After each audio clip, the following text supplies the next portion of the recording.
Good evening and welcome to the East Gippsland Shire Council meeting of Tuesday 18th of November 2025. East Gippsland Shire Council live streams, records and publishes its meetings via webcasting. These recordings are available for viewing by the public by following the link on Council's website. During the meeting, any members of the public who are addressing the Council will have their image and comments recorded. No other person has the right to record Council meetings unless approval has been granted by the Chair. If technical difficulties are experienced with the live streaming during the meeting, we will adjourn until the issue is resolved. If they can't be resolved, the meeting may be postponed to a later time or date. East Gippsland Shire Council acknowledges the Gunai Carné, Monero and Bidawal people as the traditional custodians of this land that encompasses East Gippsland Shire and their enduring relationship with country. The traditional custodians have cared and nurtured East Gippsland for tens of thousands of years. Council value their living culture and practices and their right to self-determination. Council pays respect to all Aboriginal and Torres Strait Islander people living in East Gippsland, their elders past, present and future. Now before we actually go on, there's actually been a withdrawal of an item on tonight's agenda. So I wish to advise that the following consultation with the Chief Executive Officer, 5.3.2, CON 2026, 1745, expression of interest for construction and operation of a compost facility has been withdrawn from tonight's agenda. This item will not be considered at this meeting and will be rescheduled for Council's consideration at a future meeting. So CEO, would you like to elaborate on the withdrawal of this item, please? Thank you, Mayor. And just so we're clear, the item relates to a significant potential new part of business for Council. And it was felt that there was a need to, given the significance of the item and given the significance of the potential new service that this related to spend some more time making sure that Council were really across the detail and before they could consider any contractual matters. So this will give us further time to brief Council before we bring any contractual matters to Council for consideration. Thank you, Mayor. Thank you. So item 1.2 on the agenda is apologies, and there are none for tonight's meeting. Item 1.3 is for declaration of conflict of interest. So councillors are reminded that the Local Government Act requires conflicts of interest to be disclosed in accordance with the procedures set out in the governance rules. This includes stating the following 3 points: the item for which you have a conflict, whether the conflict of interest is general or material, and an explanation as to why the conflict exists. So I'll ask the question, are there any declarations of conflict of interest for tonight's meeting? I've just lost the... Yes, Mayor. Thank you, Councillor Buckley. So I have a conflict of interest in regards to... 5.2.2. 5.2.2, thank you. So when we get to that part of the agenda, I will remind you of that, and you will leave the chamber for the duration of that item, and then we will invite you back. Thank you, Mayor.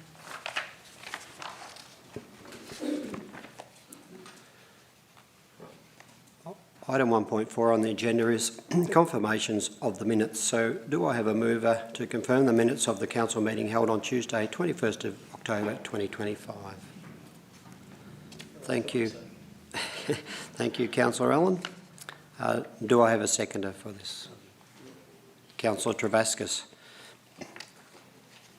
I have to ask anyway, but do you wish to speak? I think they're a true and accurate record of the event. That will suffice, thank you. And our seconder, do you wish to speak? Okay, thank you. Is the motion opposed? I see nobody. So, does any other councillor wish to speak to the minutes of the last meeting? I thought not. So, I'll put this to the vote now. So, all those in favour, please raise your hand. So, that is unanimous. Thanks, officers. Our next council meeting is the statutory meeting for the election of the Mayor and is, if determined, the Deputy Mayor. It will be held on Thursday the 20th of November 2025 at the Corporate Centre here, 273 Main Street, Bairnsdale, commencing at 6 p.m.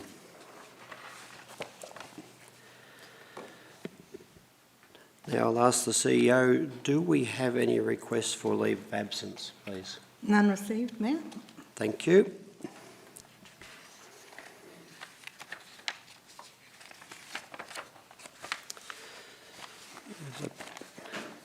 This is a part of the agenda that's not something that I would recommend to do often. It's a condolences. And the condolences, we have two people close to our communities and to council that have passed away. So I would like to take a moment to acknowledge the recent passing of Paul Pace, a valued member of East Gippsland Shire Council staff, and Peter Quinn, a respected member of the East Gippsland community.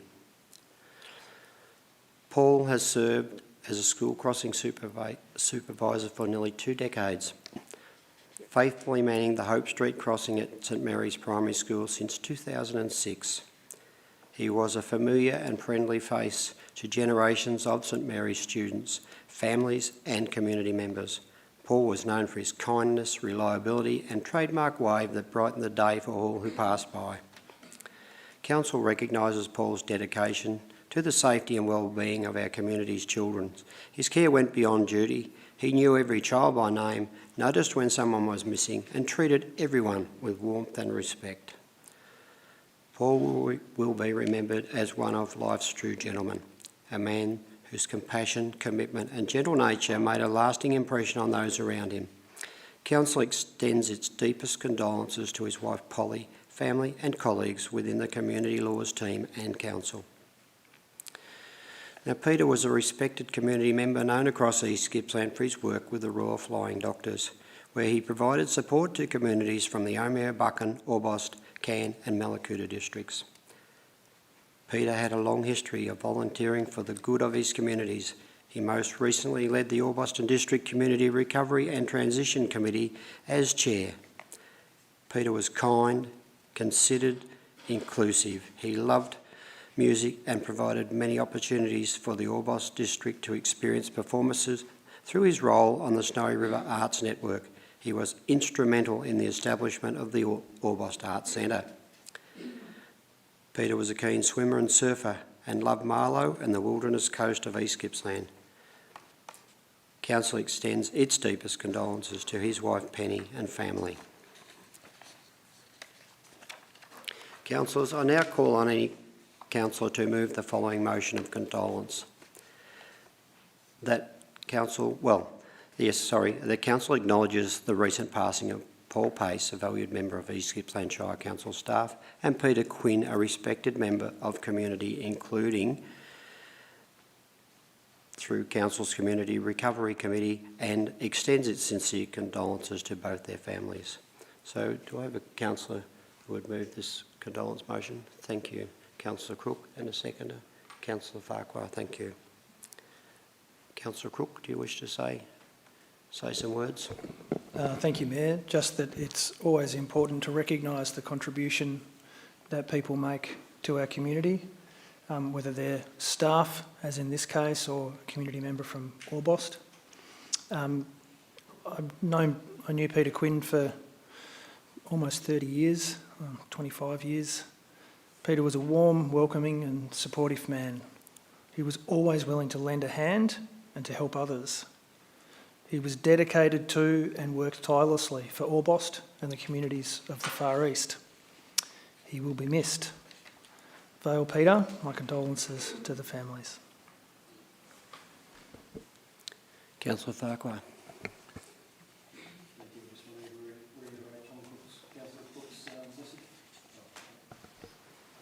Is that better?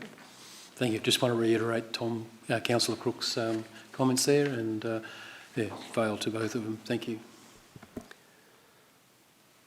Would anyone else wish to speak for or against the motion? Okay, nobody. So, I will put this motion to the vote, so all those in favour? Thank you, councillors. That is unanimous.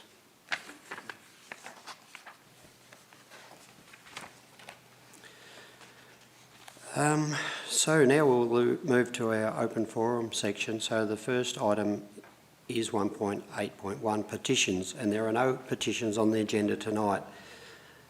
1.8.2 is questions of council. So the next item, Ms Weigel, are there any questions of council? Thank you, Mayor. We have a number of questions of council tonight. We have 6 questions, which some are in multiple parts. Yes. Okay, so before we begin, I'd like to remind everyone that when making your address, you show courtesy and respect to the council, its staff and the processes we follow. We also ask that you take direction from the chair whenever requested.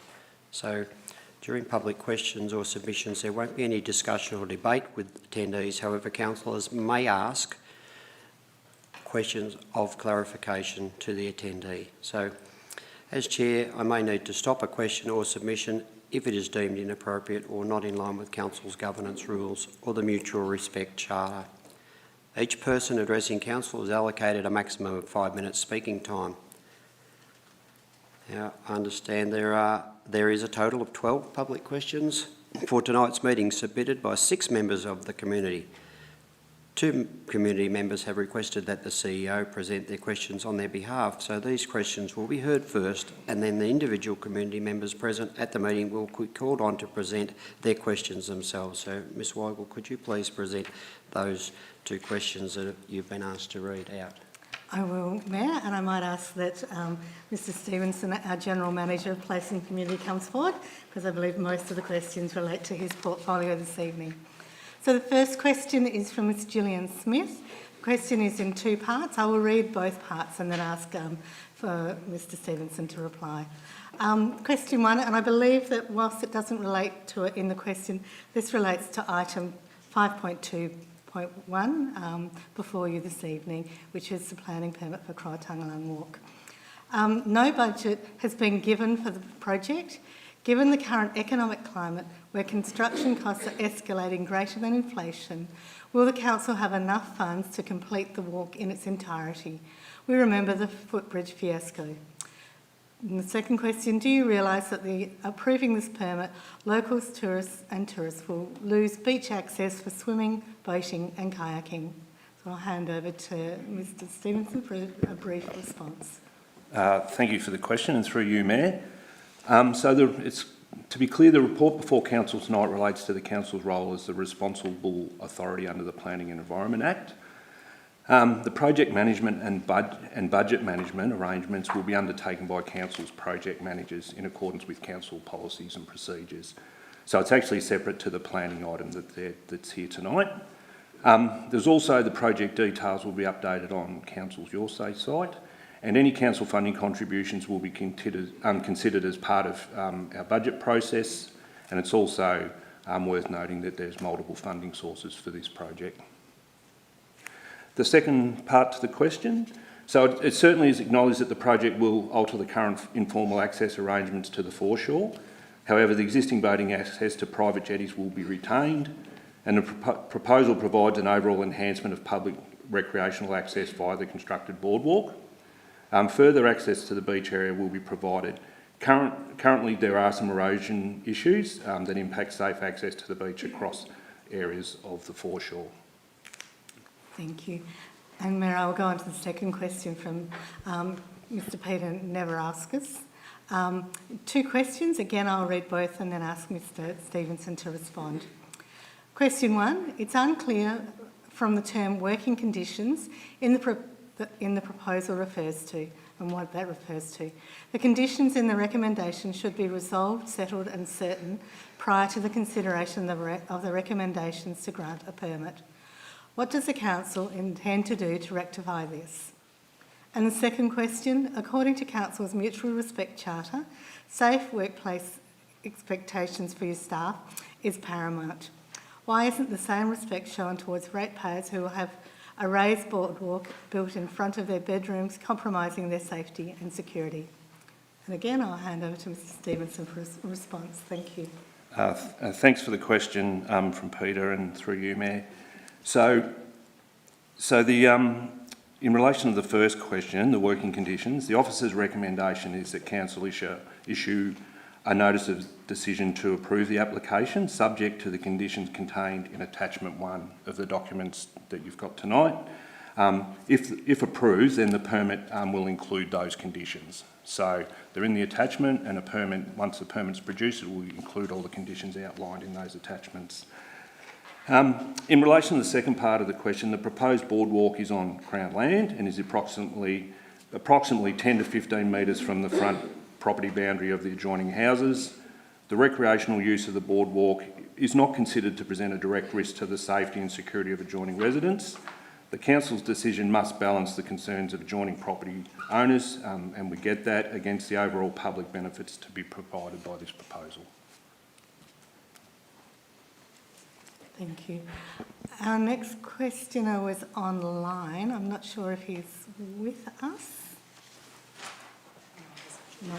He did request that if he hadn't joined, that I read out his questions, so I think I will do that in the interest of time. So the questions are from Gary Vick. Again, I believe these relate to the same item. So again, I'll read both questions and then refer them to Mr Stevenson for a response. Question 1. There has been consultation with local residents and conditions need to reflect any agreement with residents. The report presented tonight states recommended conditions to address objections are included, which they are not. The recommendations must include all conditions confirming there will be no lighting, no handrailing and no elevated platforms as part of the buildings and works. Notations on the plan are not sufficient for this and there must be express conditions. Will Council ensure this is achieved before the matter is considered? And the second question, the boardwalk and the sand remediation and erosion protection are inextricably tied. Council officers have negotiated and agreed this with adjoining residents and objectors. There is no such condition requiring the entirety of the works. What does Council propose to achieve this? Thank you again for Mr Stevenson to respond. And thanks for the question again, and through you, Mayor. So the proposed planning permit conditions include a clause which I'll read out, and it says the layout of the development must not be altered from the layout on the approved and endorsed plans without the written consent of the responsible authority. So plans provided in association with the application are endorsed as part of any permit issued and will form part of the permit.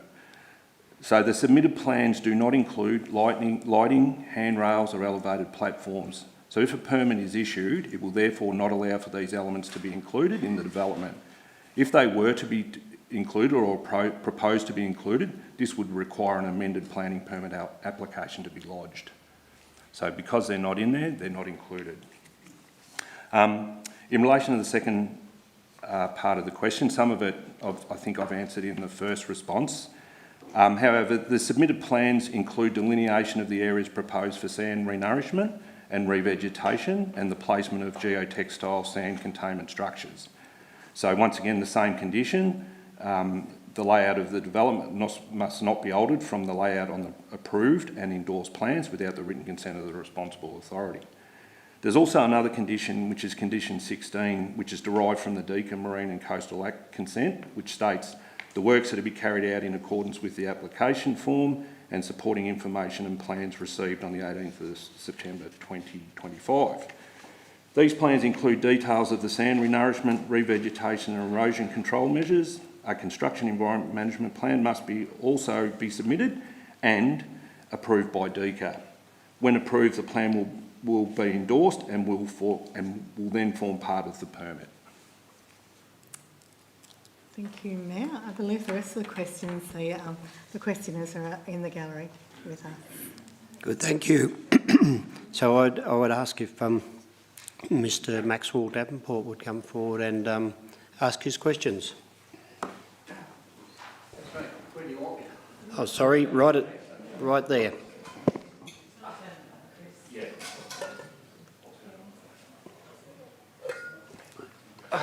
Thank you. So welcome, and you have 5 minutes to speak. Oh, well, I take It's that a one. question. It's again in relation to the walk. I'm a resident there, and we have a jetty. And could the council please clarify the future arrangements for the existing jetties, including responsibility for their management and any ongoing licence or ability requirements for current licence holders, or whether the jetties will be rebuilt or realigned under the proposed plans? That's question one. Do you want question two? Okay. Second one is council outline the existing private jetties and jetty rights to be managed as the project progresses, including whether they will be incorporated in public jetties or how their ongoing maintenance needs and associated budgeting for their will be addressed. Just my running sheet says to ask the councillors first before you respond, just whether there's any questions of clarification around what's just been asked. Okay, thank you. Go ahead, Mr McConnell. Thank you, and through you, Mayor. So firstly, acknowledging these questions don't relate directly to the planning matter in front of council, but I'm happy to provide a response in any case. There are two jetties, which are essentially privately constructed jetties on land licensed from DECA. These are located on public land and water currently, and the boardwalk is also proposed to be on public land. It's proposed that jetties remain as private jetties with similar management responsibilities and liabilities as they currently exist as private on the part of the private licence holders. And the interface between the boardwalk and the existing jetties will be managed to ensure there is continued access to the private access to those jetties and all abilities access along the boardwalk. And in relation to the second question, about whether they become public jetties or similar, so it's proposed that those current private jetties remain private jetties, and maintenance of those private jetties will remain the responsibility of the licence holder. Well, thank you.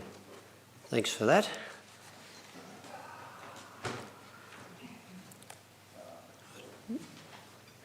Now ask Mr Nick Hall to come forward and ask his questions. Hello. Are the councillors aware that it's listed Jamba and Canberra area for migratory birds apart from a Ramsar site? And do you want me to ask the second one now? Yeah, that would be good. Thanks, Nick. And there is an existing footpath around to Eastern Beach, and do the council really need a second one with a duplication? Any clarification required, councillors? Okay. Thanks, Mr Stevenson. Thanks for the questions, Nick, and through you, Mayor. So in relation to your first part of the question, so a biodiversity assessment has been undertaken, endorsed by the Department of Energy, Environment and Climate Action, and the plans incorporate sand nourishment and retaining systems to stabilise shoreline, minimise erosion and protect marine biodiversity. Conditions requested by DECA have been included to ensure the appropriate management of biodiversity considerations. Separate to the planning application, the project was referred to the Commonwealth Government for consideration under the Environment Protection and Biodiversity Conservation Act. The Commonwealth Government determined the project was not a controlled action under the Act, as it didn't have significant impacts on matters of national environmental significance, including conventions for the protections of migratory birds.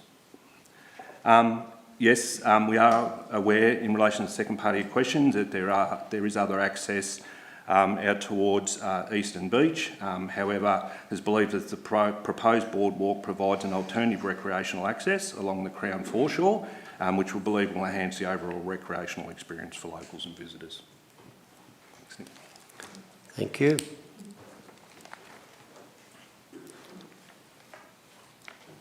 Mr Luke Roberts, would you come forward, please? Your question of council.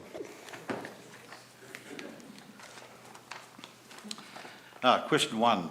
Why is the council still considering this boardwalk after multiple meetings with councillors Mark Tickner and Eminem Stan, whereby all the residents have clearly stated their valid reasons why they are unanimously opposed to the boardwalk, which will adversely affect their lives and lifestyles and significantly devalue their properties. Question 2, has there been a maintenance schedule and budget allowed for? Nothing in the report. The Shire is notorious for lack of funds and services in this area. Case in point, volunteers were needed to clean up stage 1 area only 2 weeks ago. The area has become very untidy.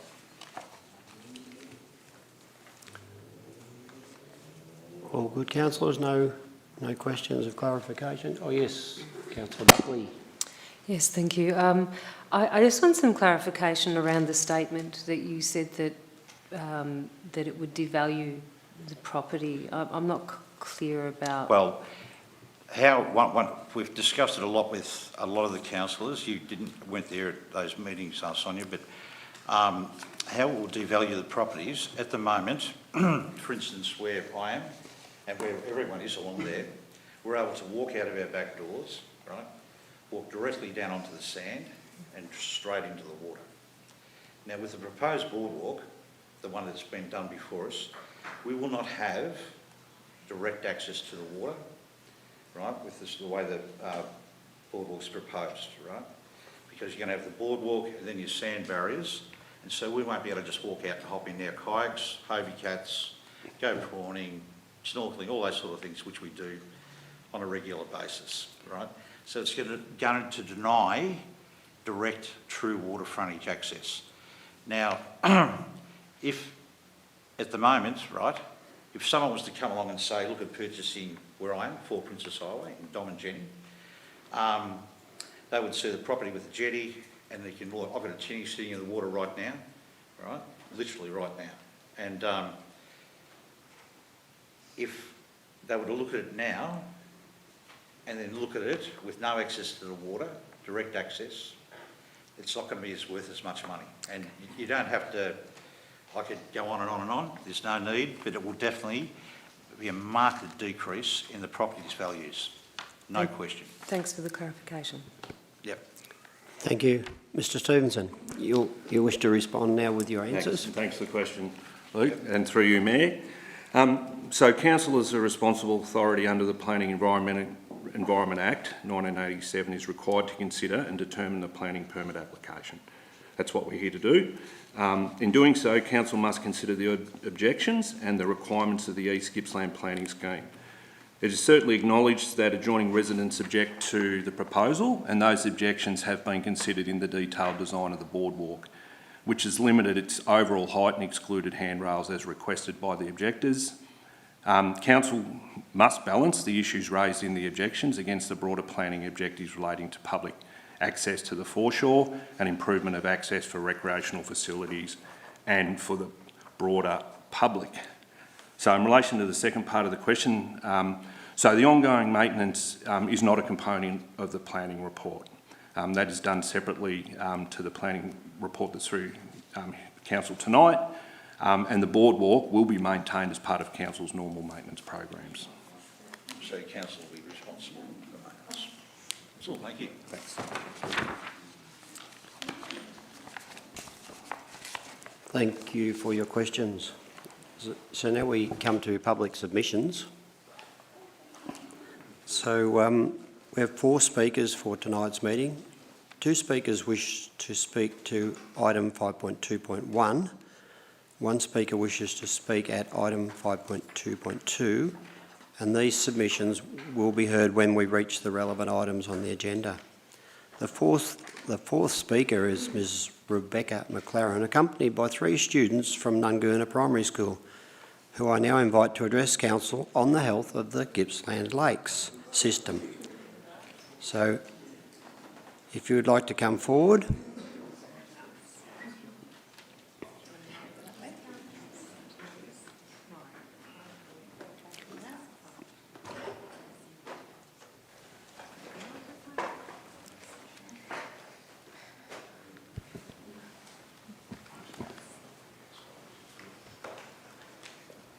So you will have 5 minutes for your speaking time, and we will play a buzzer when there's 30 seconds remaining in case you've still got plenty to tell us. So thank you, and please. Hi, we're Pat, Ollie and Sierra, and we're here to represent the Year 3 to 6 class at Nungurner Primary School. We're all lucky to live near the lakes, home to the precious and unique Burrunan dolphin. These dolphins are critically endangered, with only about 30 left after the 2020 bushfires and heavy rains. This year, we decided to research the plight of the Burrunan dolphin to learn what's threatening them and how we can help. We discovered that many of the threats come from human activity, from tourists, locals and businesses. One big threat is litter. Things like plastic, fishing lines and nets. These can trap marine life or be swallowed and cause choking or death. Another threat is pollution from oil, fertilizers and sewage. This can harm fish and birds and cause algal blooms that take away oxygen from the water. Irresponsible boating is also a problem. Boats that go too fast or into shallow areas can damage the seabed, plants and animals and disturb the dolphins' echolocation. As citizens, there are simple things we can all do. Don't litter and pick litter up when we see it. When boating, follow the speed limits and stick to the right channels. Follow instructions when using and disposing of chemicals. Maintaining boats and farming equipment. However, we can't do this on our own. We need your help. We're asking council to put more bins around, especially at the ends of jetties, so people have no excuse to litter. Make sure police and water police hold people accountable when they break the rules. Whether it's unsafe boating, chemical misuse or littering, there must be consequences. By working together, schools, council and the community can help protect the Burrunan dolphin to make sure they're part of our lakes for generations to come. Thank you.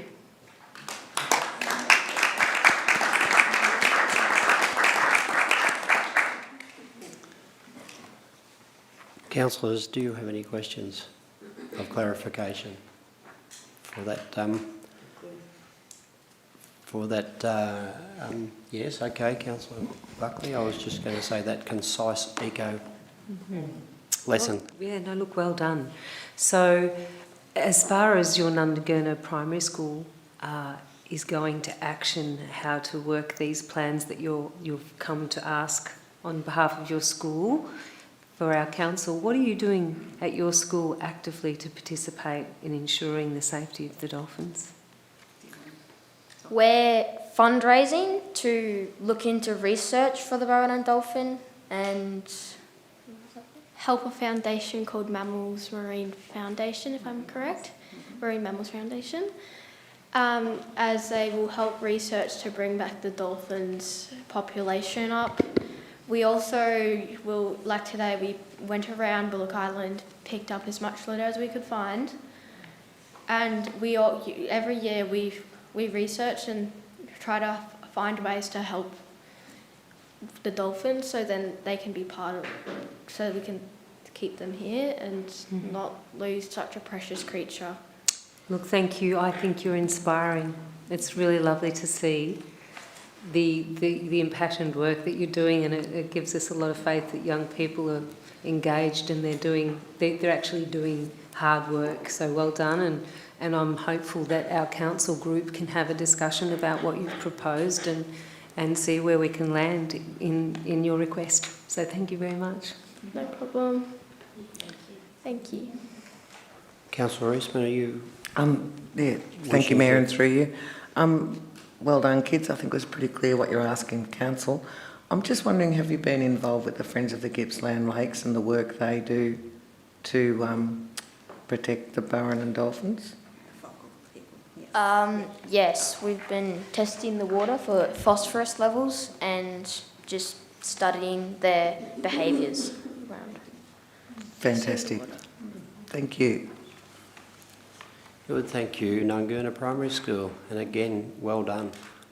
I think we could give another round.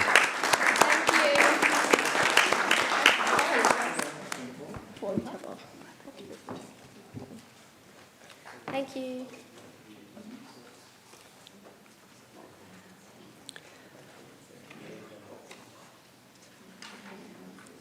Item 1.9 is items for noting, and there are none table for tonight's meeting. Item 2 on the agenda is notices of motion, and there are none for tonight's meeting. Item 3 is deferred business, and there is no deferred business for tonight's meeting. Item 4 on the agenda is councillor delegate reports, and councillors, I encourage you to submit your delegate reports to be included in the minutes of this meeting.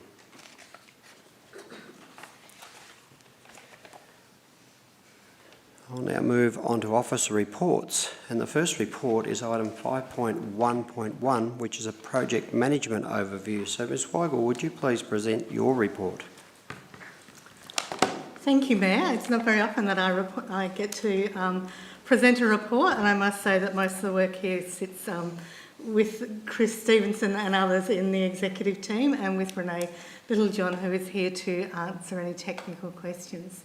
Councillors, as you know, we have a really big portfolio of projects, both infrastructure projects and large operating projects that we deliver every year. Therefore, how we manage projects is really important to the organisation to make sure that we're delivering the best possible results for our community and we're doing it efficiently and effectively. Quite recently, under Chris's guidance, we undertook a review of our project management systems and the way we were managing projects, and found there was some variability in the way we were undertaking project management. We therefore have embarked on a process of improving our project management and developing some guiding documents for the organisation, along with systems and training to make sure that we have this underway. One of the first things we wanted to do was present some guiding principles to the council group for consideration and potential endorsement, as that will really set the framework for how we develop the rest of our guiding documents and work with staff to improve our project management processes. So the report before you tonight puts forward and presents eight principles. It also presents a range of commitments. Before I hand over to see if there are any questions of officers, I would ask that the officers put up the recommendation, as we have a slightly different recommendation from officers as opposed to the one that is in your agenda pack. Really, it's just fleshed out. So the first recommendation fleshes out and names those 8 guiding principles. And the second recommendation is a new recommendation, but it gathers some of those project management commitments that were in the body of the report and sets them out in a recommendation, and introduces a new one, which is very important to project management, around due diligence. So, councillors, the report is for you for consideration, and the recommendations as shown on the screen are for your consideration. And as I mentioned, I have Renee Littlejohn, who has come in on a short-term contract to work with us to make sure we've got some real emphasis on improving our project management, who's here to answer any technical questions. Thank you, Mayor. Thank you, CEO. So, councillors, do you have any questions on this item? Councillor Eastman. Just one. Thank you, Sam. I'm not sure who to ask. Is this a new project management framework, or have you had one previously? I'm happy to start off on this one, thank you, and through you, Mayor, but Renee, you might want to add to this. We did have a project management framework. We've had the project management framework in place for probably about 5 or 6 years, and we developed our systems around that. However, it's come to our attention that it's no longer contemporary and it's no longer being really well followed, and our systems probably don't relate well to the framework. So this is an opportunity for us to refresh and improve that. Thank you. No more questions, councillors? So there is a recommendation in the report, so I'll now call on any councillor to move a motion. Councillor Eastman. Do I have a seconder? Councillor Buckley. Thank you. So, Councillor Eastman, do you wish to speak to the item? Yeah, thank you, Mayor, and through you.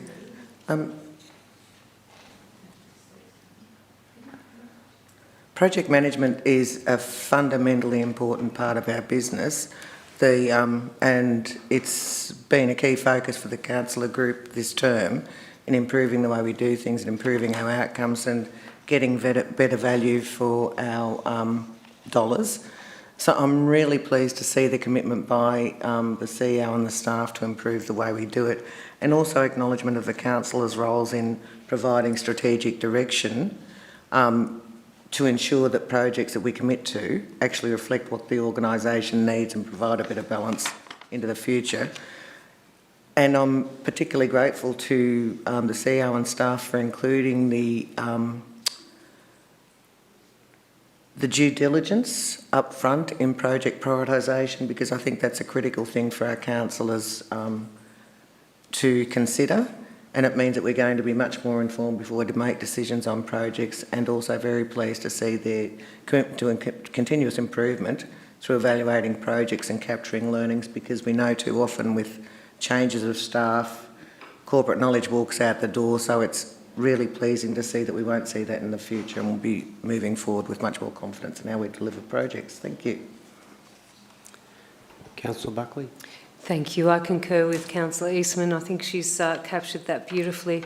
I'd like to also add to that by saying that it was really good to see council participation in this process, and they have added their personal touch to what will guide our capital works program and other elements of the business that we undertake. And I look forward to seeing success of this in a tangible, fiscal, responsible, data-driven way, so that we actually see savings and cost effectiveness. So I wish your team every success.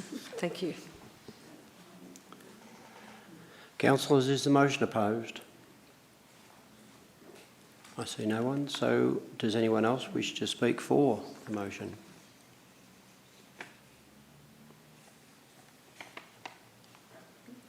Okay. So no more speakers. I will put the motion. Sorry. Who said that? Sorry, but I did. I had a request to speak on the boardwalk. Oh, that's good. Okay,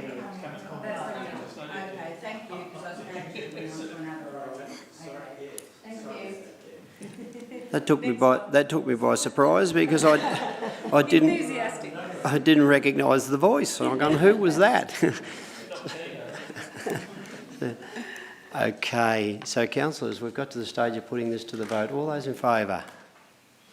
Thank you. That's unanimous.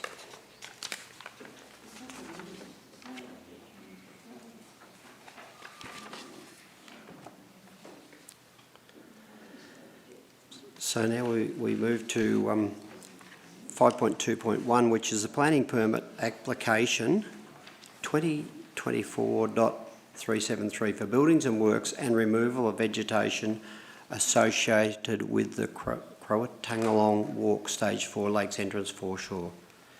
So before this report is presented, we have our first speaker is Ms. Jennifer Montaloni.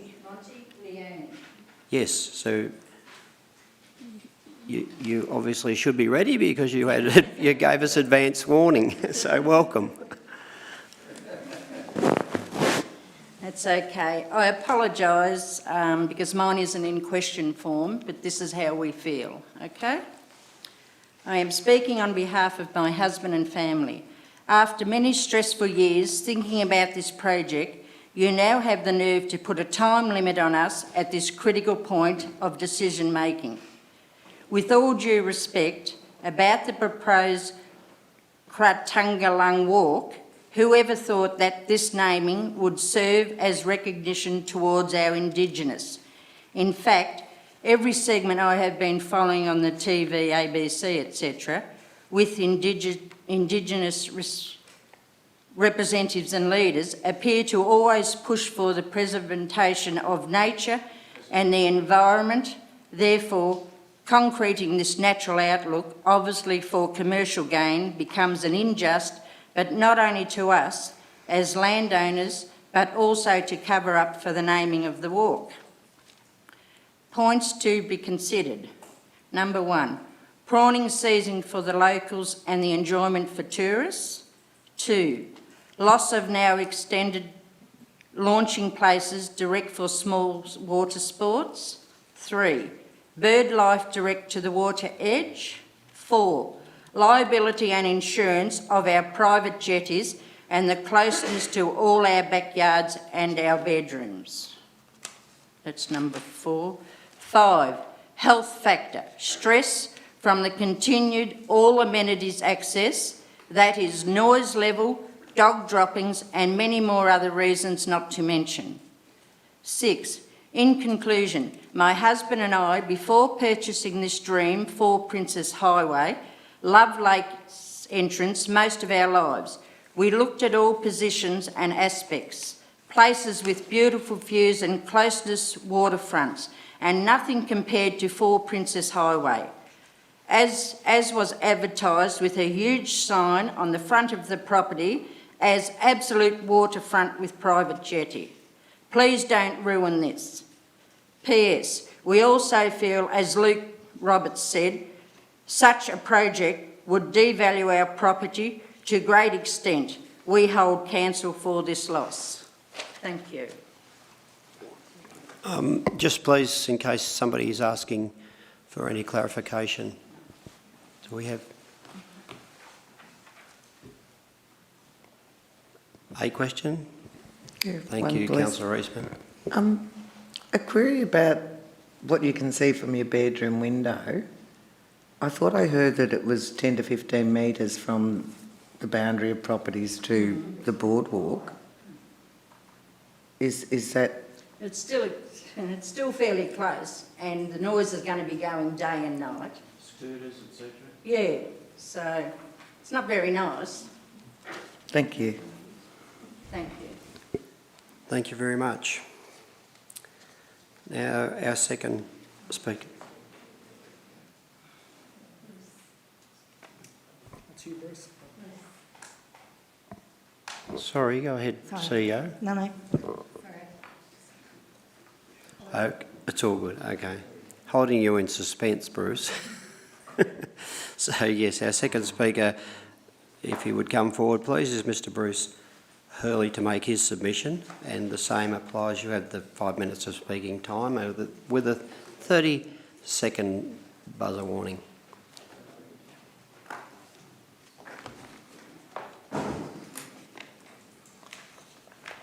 As introduced, I'm Bruce Hurley and Chair of Leaders Walks Committee, Leaders standing for the Lakes Entrance Action and Development Association.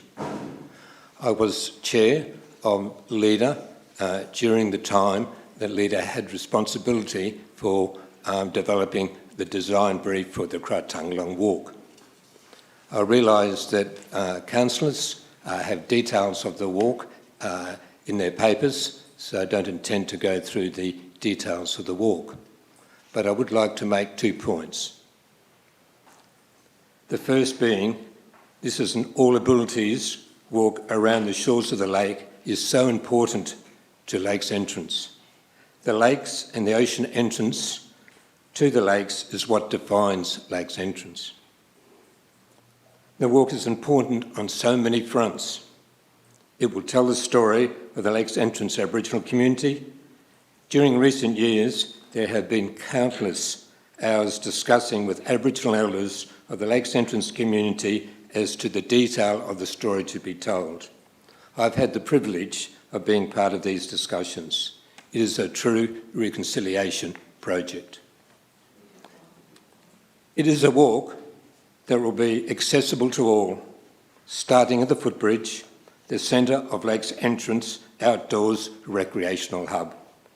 Recent additions, such as the playground, the All Abilities changing facility, the upgrading of the boardwalk and the servo and aqua park will complement the start of the walk. I recently noticed that this area was buzzing with energy and excitement, with families taking advantage of the sunny Sunday on the Melbourne Cup weekend. It will be an iconic walk and, importantly, a healthy addition for residents and visitors to enjoy. The second point I would like to stress, understandably, The walk enjoys widespread and strong support from residents and businesses of Lakes Entrance. This has been shown by a survey taken 3 years ago by Leader as to the town's top infrastructure priorities. The Krauatungalung Walk and the Sports Stadium were clear favourite projects amongst Leader's over 600 members. Leader has commenced another survey to test opinions. This does not close until the 1st of December. Surveys submitted so far once again show strong support for the completion of the walk. On behalf of Leader, I urge councillors to approve the planning permit for this popular walk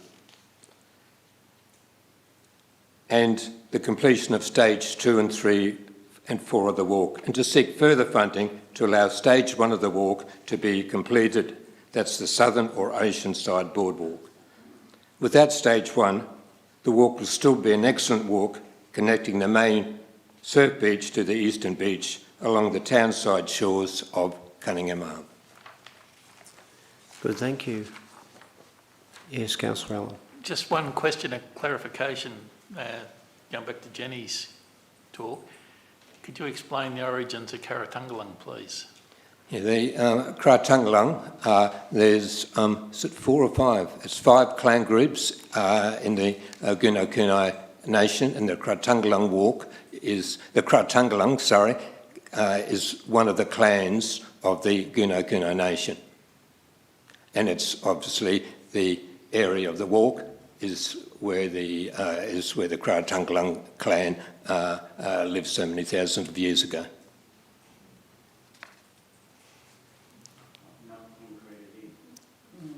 Okay, so no more questions of clarification. Well, thank you, Bruce, for your presentation also.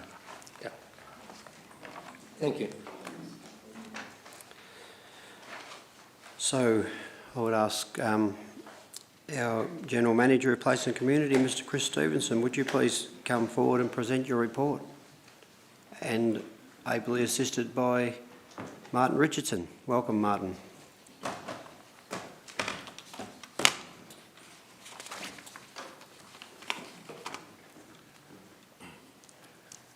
Thank you, and through you, Mayor. So before you is a report regarding a planning permit application, so the Krauatungalung Walk Stage 4 on the Lakes Entrance Foreshore. The application is brought to Council as it is raised matters of significant public interest. Following public notification of the proposal, 8 objections were received. Objectors raised concern about potential environmental, safety, amenity and privacy impacts associated with the construction of the boardwalk and its proximity to residential properties.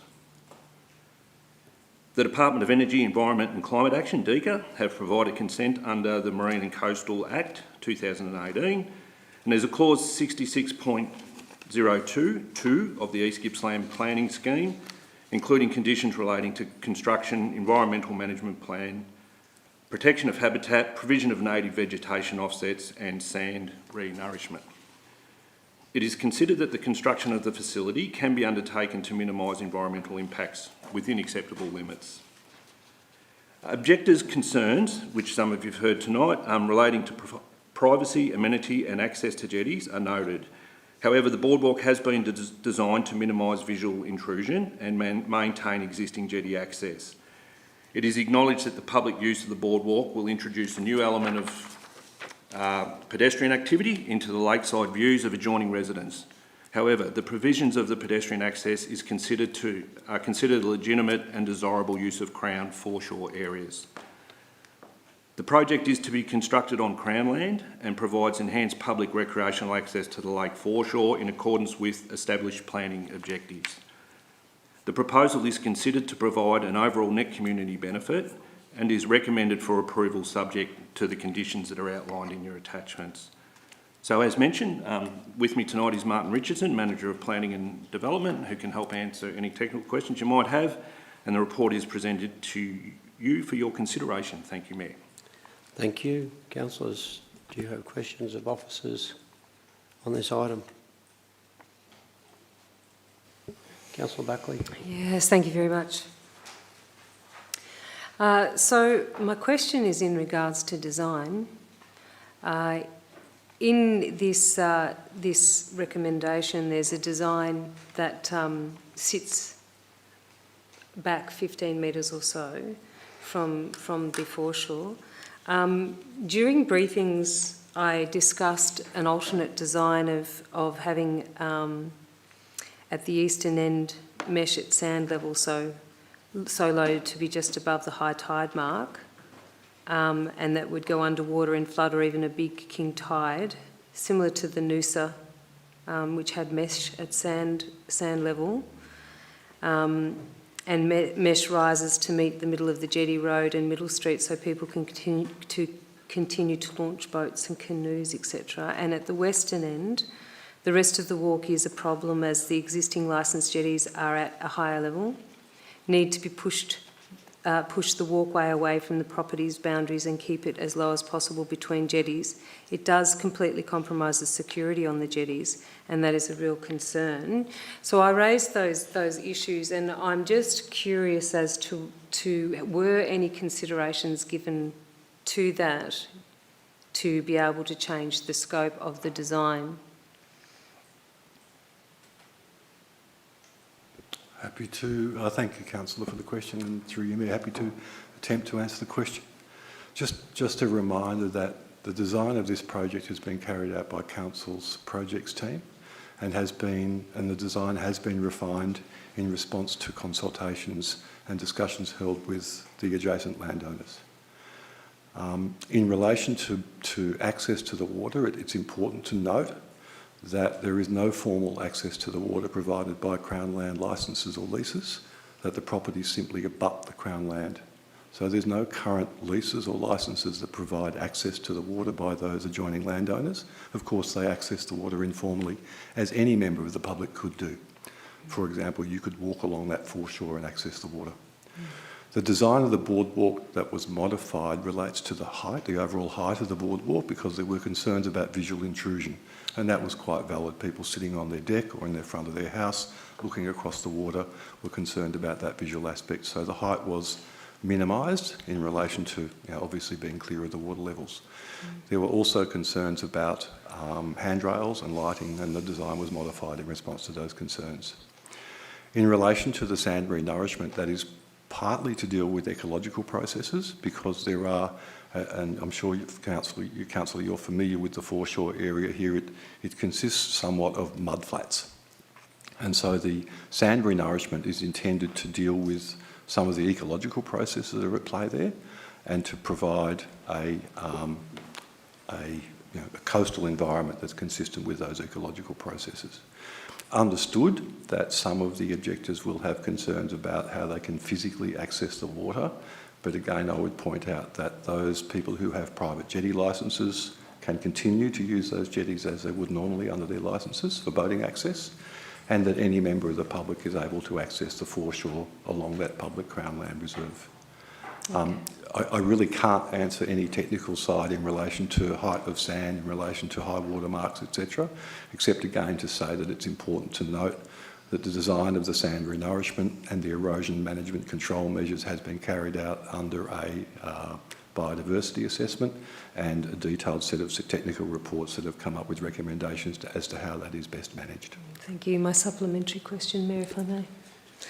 So, in regards to the cost to council long term, I'm curious to know, in the beginning of this journey for the K-Walk, I clearly was in the room when discussions were held that there would be no cost to council and that it would be federally funded.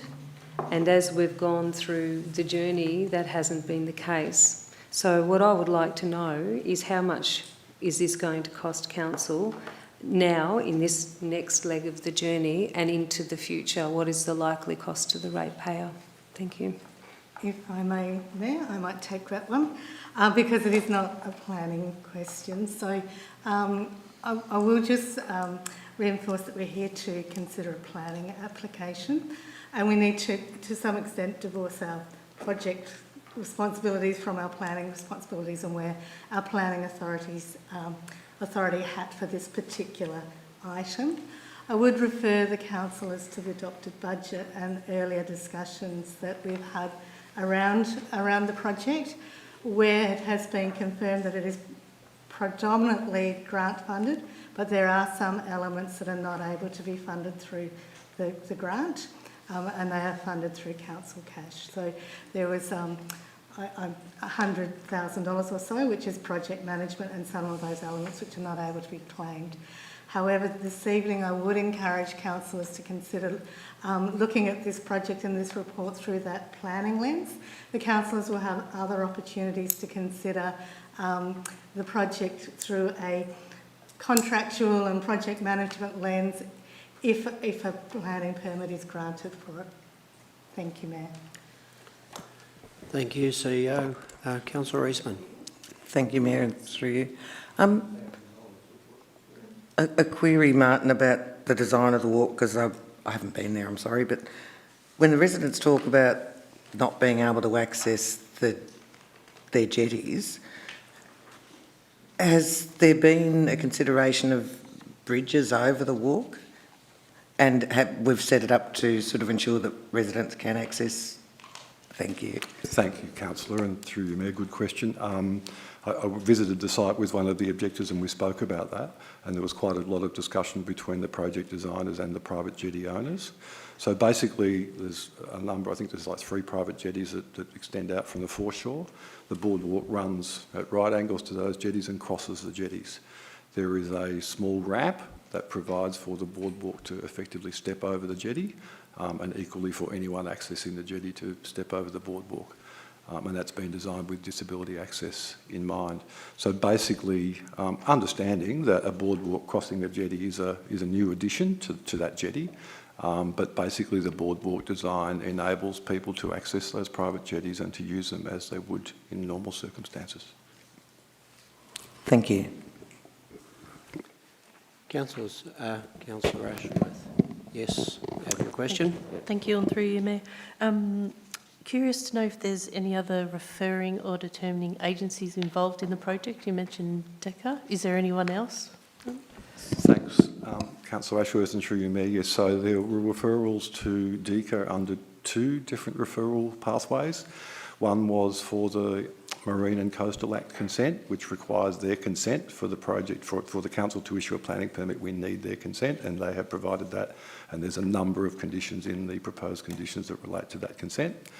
Secondly, we require DECA consent under the native vegetation removal provisions of the planning scheme, and they have also provided that consent, which relates to the provision of offsets for loss of native vegetation. And the third consent that was required was from the East Gippsland Catchment Management Authority, because obviously the structure sits within a floodway, and again their consent is on the basis that the structures do not interfere with normal flow of water through that floodway. So they're the 3 consents. East Gippsland Catchment Management Authority is a recommending authority, but DECA in both cases, if they had not provided their consent, then council would not have been able to issue the planning permit, but they have provided their consent, and thus the very long list of conditions in the proposed permit relate to the requirements of those consents.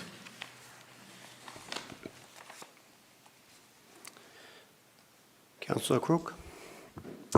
Yes, thanks, Mayor, and just bear with me. For those in the gallery or watching on at home, we've got a couple of 100 pages here on this project. Sorry, no, I can't find my place. Look, I'll just wing it. Last time I was down there talking to residents, I heard a number of concerns. My understanding is that some of those have been addressed, but I guess I'd just like confirmation that that's the case. Firstly, I heard concerns around any handrail that was going to be on the boardwalk would be at eye level and would impede the residents' visual amenity. So am I correct in thinking that element of the design has been removed to accommodate their existing level of visual amenity at that particular level? Yep. Thanks, Councillor, and through you, Mayor. Yes, the original design had a handrail for obvious reasons. but the proposal has been modified to remove the handrail. There are non-slip surfaces and width of the jetty of the boardwalk that's been put in place to ensure that it still meets the various requirements, but the handrail has been removed from the proposal. The other two that I recall, admittedly it was some time ago now that I visited the site, the other two was around, one of them was around lighting, particularly at night, and the other concern was around proximity to the residences. Am I right in thinking that there have been some changes to the design to accommodate for those concerns? Yeah, thanks again, Councillor, and through you, Mayor. So I think originally the proposal did include lighting, and I think it's a fair and reasonable decision in the redesign to remove the lighting, because you wouldn't expect a boardwalk to be lit at night on the Crown Reserve. I don't think there's many cases elsewhere in Meetung or Malakuta or other places where we light the boardwalks, so that has been removed. Look, in relation to distance from the dwellings, I can't answer with surety as to whether the design was modified to achieve that, but the comment I've made, or that Chris made in the introduction, is that in general the boardwalk sits between 10 and 15 metres from the front property boundary. That is not the dwelling, but from the front property boundary. I went down to visit Mr Vick with the project manager, sat on his deck, and certainly the boardwalk sits about 10 metres from the front property boundary. The deck's probably 5 or 6 metres in front of the house. And then as you go to the east along the boardwalk, particularly in the second section, the boardwalk extends to a further about 15 metres from the front boundary of those properties. Again, I'm not sure if that was modified from an original design, but the current design has the boardwalk itself sitting between 10 and 15 metres approximately from the front of those property boundaries. Sorry, so is that's still within the Crown Road Reserve, is it? No, simply Crown Reserve, which is the lake. So you've got right, property so it's boundary. not within the footprint of what is on the maps appears as McKillop's Lane or something? No, property boundary basically abuts the lake. Right. That's then the PCRZ zone and Crown Land, as the lake is. And so that area between the property boundary and the boardwalk is essentially the Crown Land, which is the water body. Okay, thanks for clarifying. One more, if I may, Mayor. I understand that the existing plan is to use sand revetment or sand nourishment, but to introduce sand to where the current foreshore area is, and then to build some type of retaining structure on the lake side to hold the sand in. And I don't doubt that it's been designed by engineers who know more about such things as me, but can we be assured, given that lakes and oceans and coastal areas are highly dynamic environments and subject to flooding and other natural events, can we be assured that that sand is actually, in fact, likely to stay there? Yeah, thanks, Councillor, for the question. And through you, Mayor, so yes, the sand renourishment has been this extensive design for the sand renourishment, and that is primarily about assisting with, obviously, with the retention of the foreshore area. There is what's described as a Elco rock geotextile sand containment structure, which extends on the lake side of that sand renourishment area, just south of the boardwalk itself, and that is obviously entirely designed as an erosion management measure. Again, the Marine and Coastal Management Act contains a number of conditions as to where the sand comes from, how it's tested, but also the placement and maintenance of the geotextile structures. And there are substantial conditions, excuse me, substantial conditions in the MACA consent that relate to, as I said, the sourcing of the sand, the placement of the sand, the management of any biodiversity effects of the sand, including exclusion of areas that might be roosted on by hooded plovers, and a range of other management arrangements that have to be put in place. But essentially, the sand renourishment and erosion management measures have been designed particularly to ensure that we have a stable foreshore in that area. Okay, thank you. Thank you. Councillor, any more questions on this item? Okay, well, let's move on to, would somebody like to move the motion? Councillor Allen, thank you. Do I have a seconder? Councillor Farquhar. Thank you for that. So, Councillor Allen, you'd wish to speak? Thank you, Mayor. This project's been around longer than me, at least 5 years in the making. And as Bruce pointed out before, it's been surveyed across the town.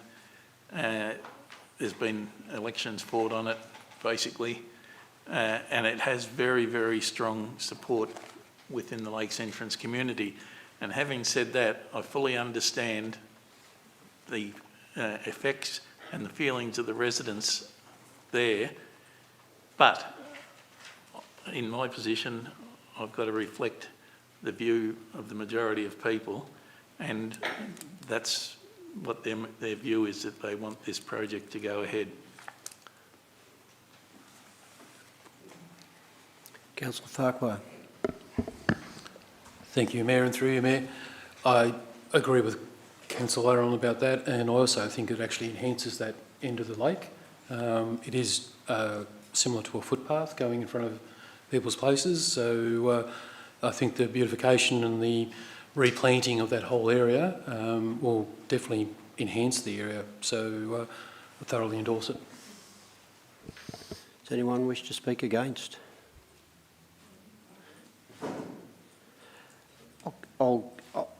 I saw Councillor Travascus first, so thank you. I went and saw that this morning or midday, and I think it's about 4.5 metres long, the whole walk, something like that. It's quite a long walk. And I think by putting a boardwalk through that section, it's going to radically change that area. I can't see how it can't. Now, it's only a small percentage, 150 metres long, something like that, a very small percentage of the whole. I don't think, and where it's going to radically change that area for the people living alongside it.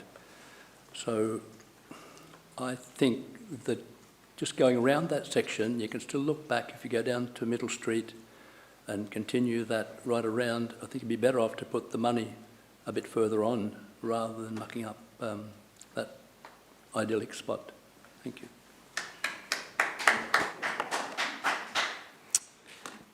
Councillor Buckley, your question, Yes, or your comments, I should say. Yeah, thank you. I'll be speaking against this motion today for several reasons, but first of all, I want to commend the officers for their presentation and the fact that there has been, a series of adjustments along the way to try and meet a middle path, and I think that shows some form of goodwill. So I commend you for doing that.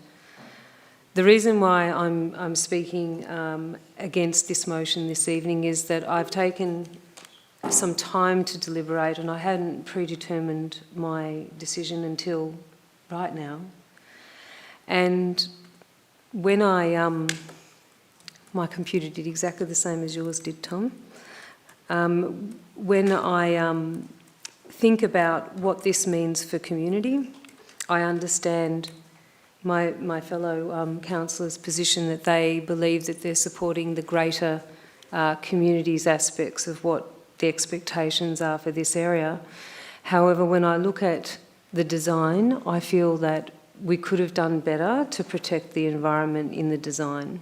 I don't think the design, in my personal view, I think that there could have been further benefits to the environment in the design work.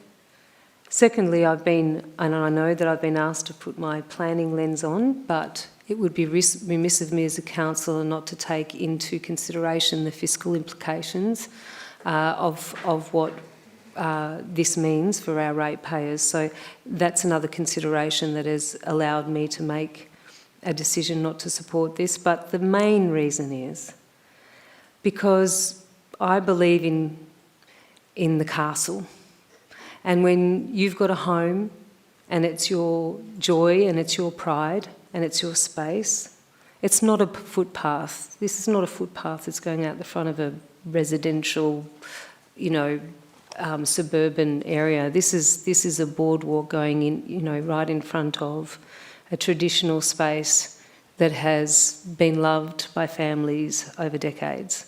So in this particular instance, I'm going to support the residents that will be highly affected because I'm concerned that there will be resistance and it may go further into, litigation because of the community sentiment. So thank you, councillors.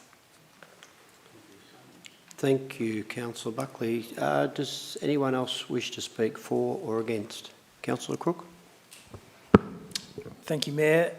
Look, I've heard the various concerns from residents now for some years, and I appreciate that this project will have a disproportionate impact on those residents relative to all the other residents in our region who aren't having a project constructed directly in front of their places. However, as I think Arthur pointed out, here at Council, we're charged with making decisions on behalf of the entire community, not just a part of it. So I feel for you guys who live there. I know you don't want this thing to happen, but I'm also conscious that Council have engaged with you and that we have modified the project to a significant extent to try and go some way to addressing the main concerns that I have heard from you over the years. This principle in planning law of net community benefit is actually central to planning law in Victoria. It's central to how we are charged as councillors in making decisions. And it helps me in difficult situations like this where, my gut reaction, as we've heard around the room tonight, is, well, this is going to impact some of our residents. I don't want it to happen. But it wouldn't be right for me to side with a few to the detriment of all. We need to look at that principle of net community benefit. And when I'm faced with these hard decisions, I try to keep that at the fore of my decision making. So look, having given consideration to these requirements and the requirements of the planning scheme, on balance I do find that this application is consistent with the objectives of planning law.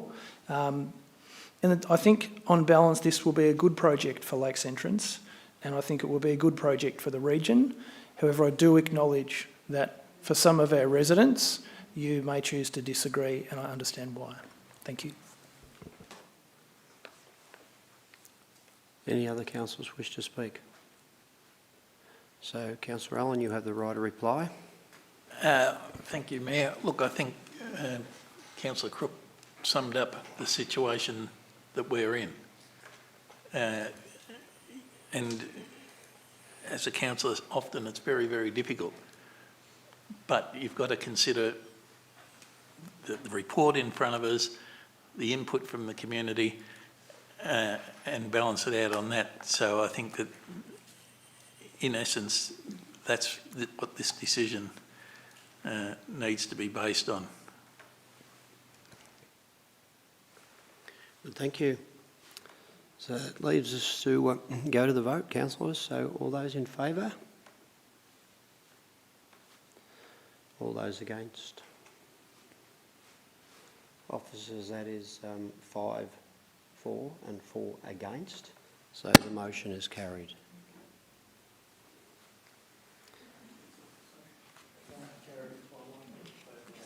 So thank you. Thank you. Sorry. Yeah. It was carried. Yes, it's carried 5-4, but I no longer need to say who the people are. I thought you recorded. We're not calling for a division. I think there was a request for another show of hands. That was all, Mayor. It's not calling for a division. I see. I think I've recorded it. Yeah. So, all right, I'll go again. It's all those in favour? That is 5. Yep. All those against is 4. So the motion is carried 5-4. Thank you, officers.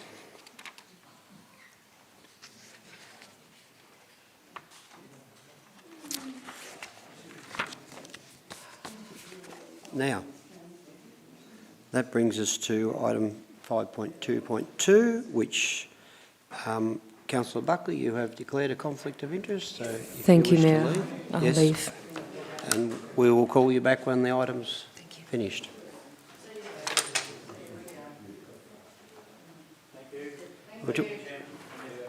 We'll just pause for a moment while the gallery departs before we start this item.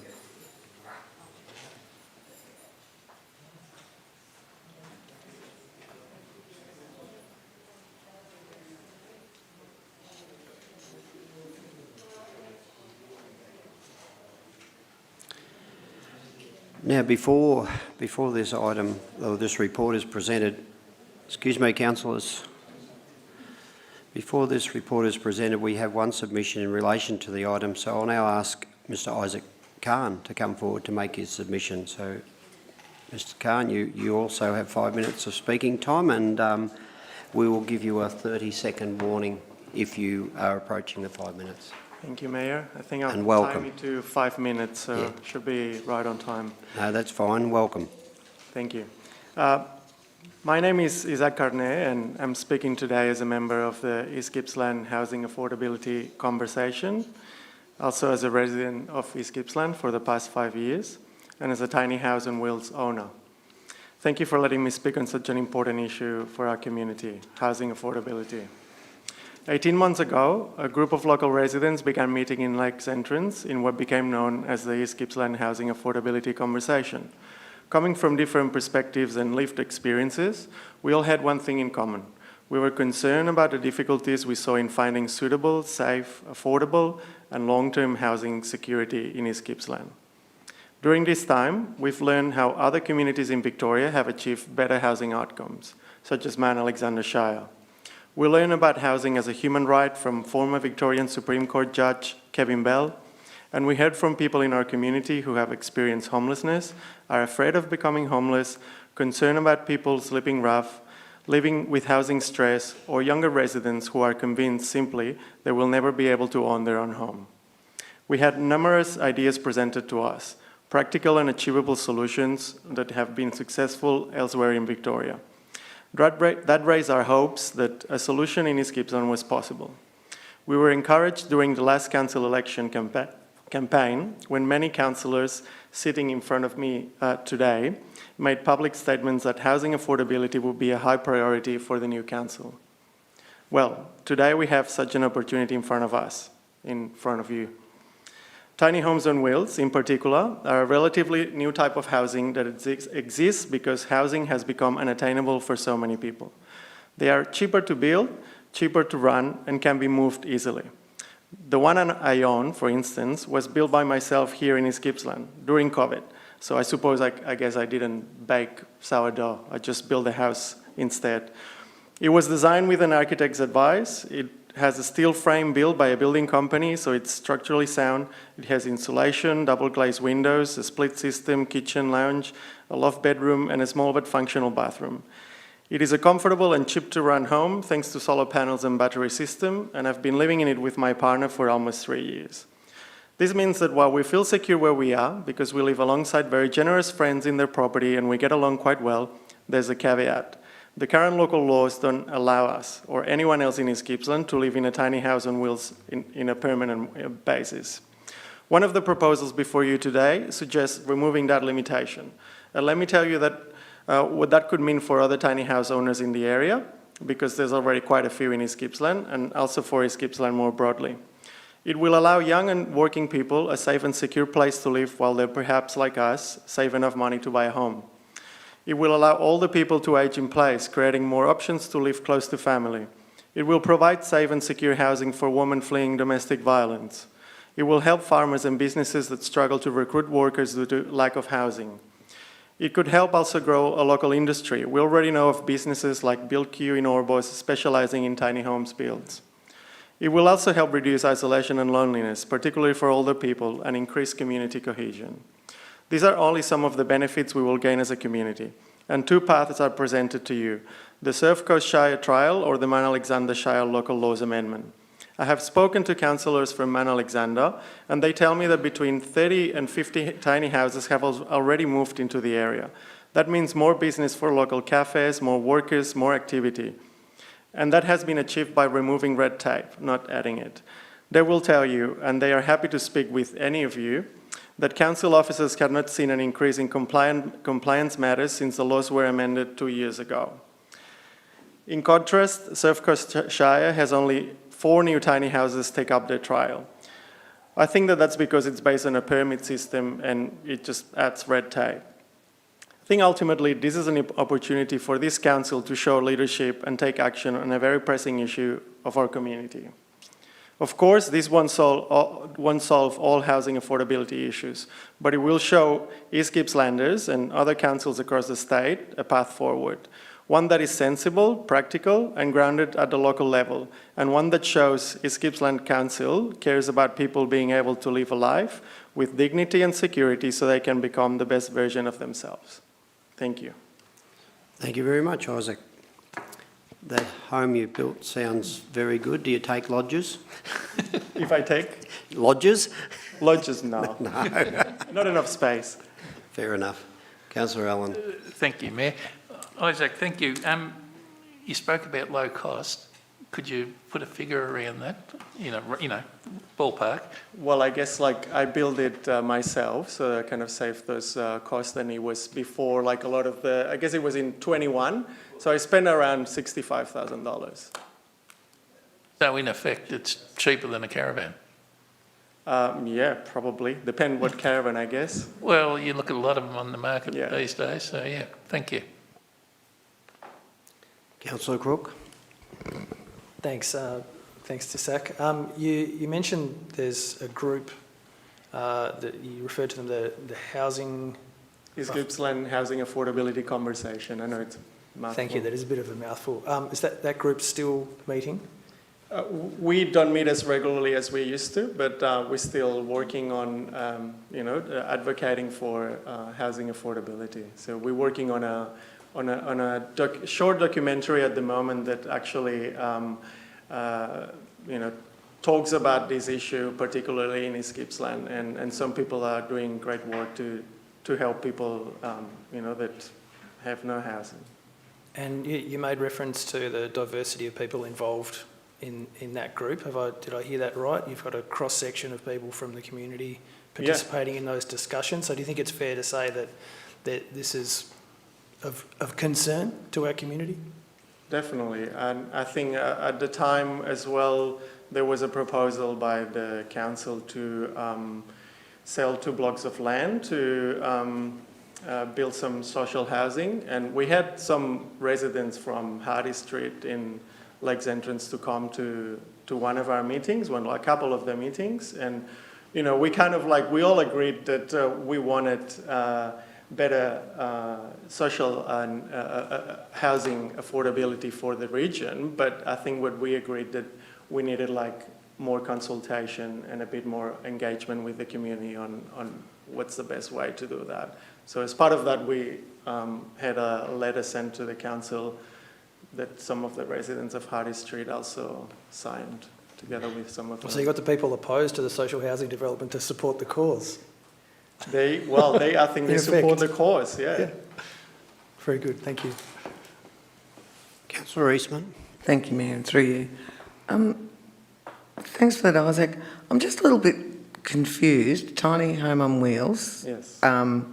Longer term occupancy is being looked at in this motion, and it says about enabling ready access to proper sanitation, bathing and drainage facilities.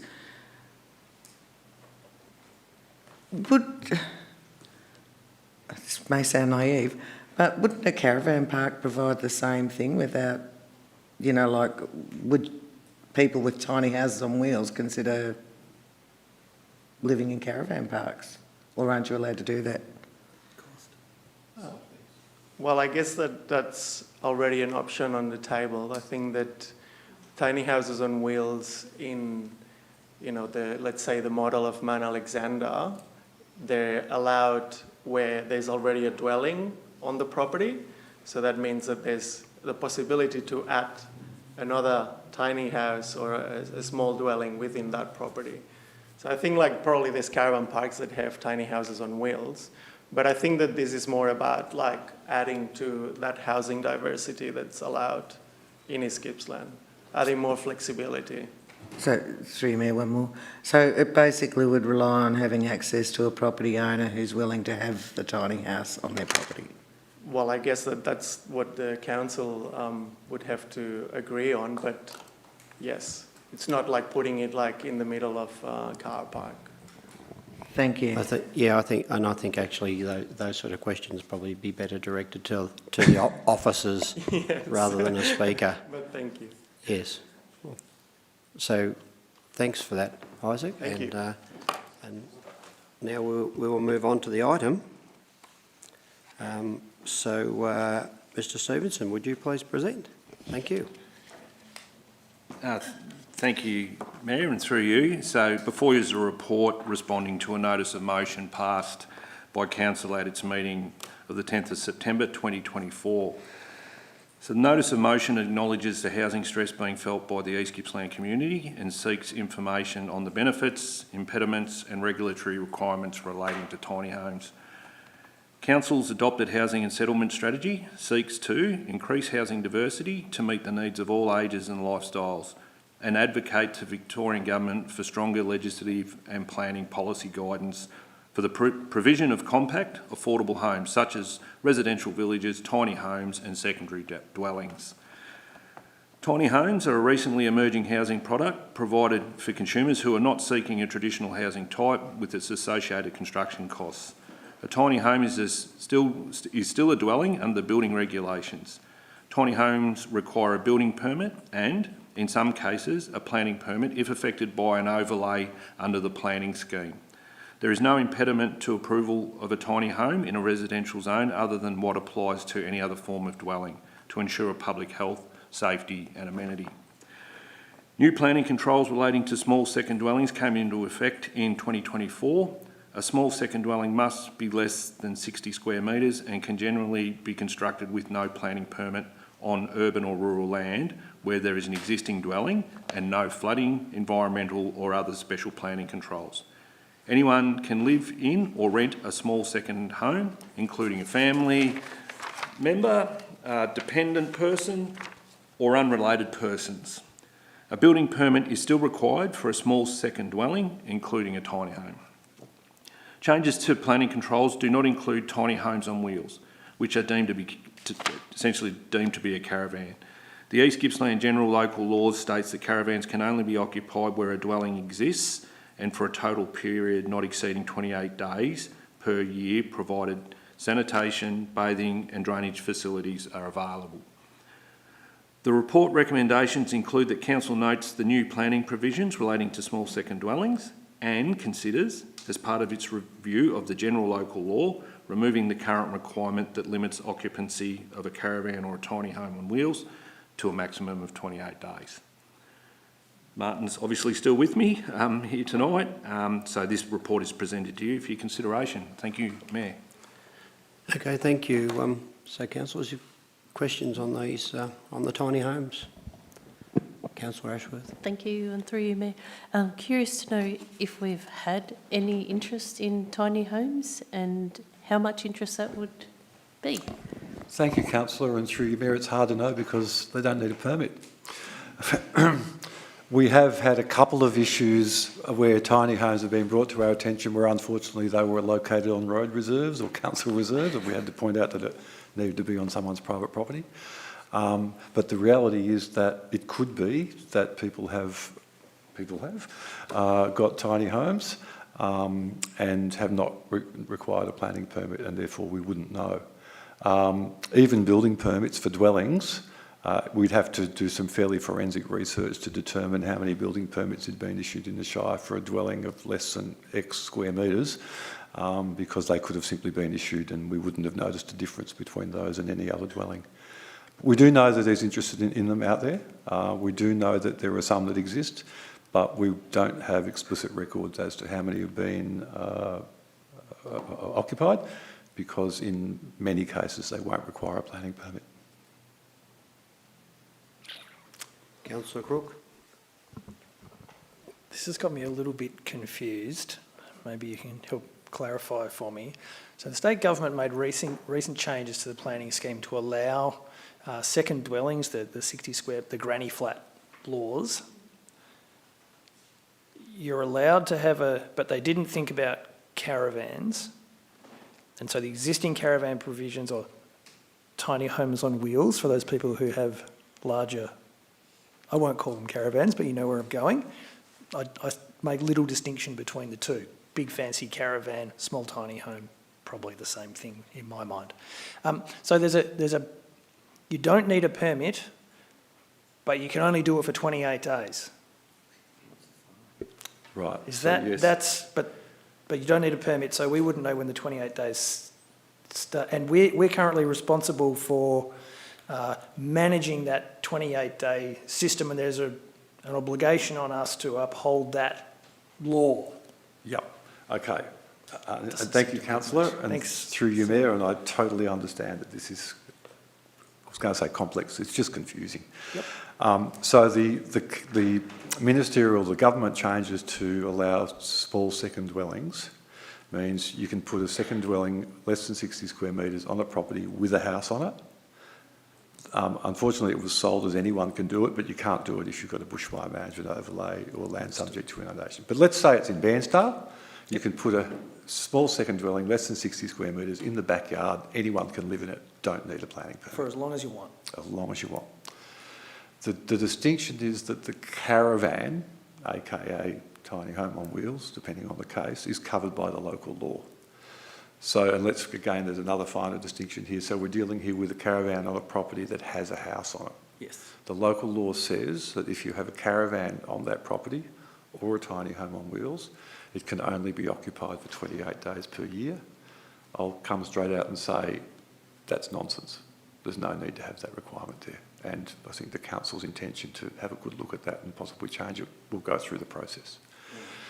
Then I'll just make one other point, that if you put it, and this is where I think we can do some more work on the regulatory side, is that if you have a vacant block of land and you put a caravan or a tiny home on wheels on it, you'll need a planning permit.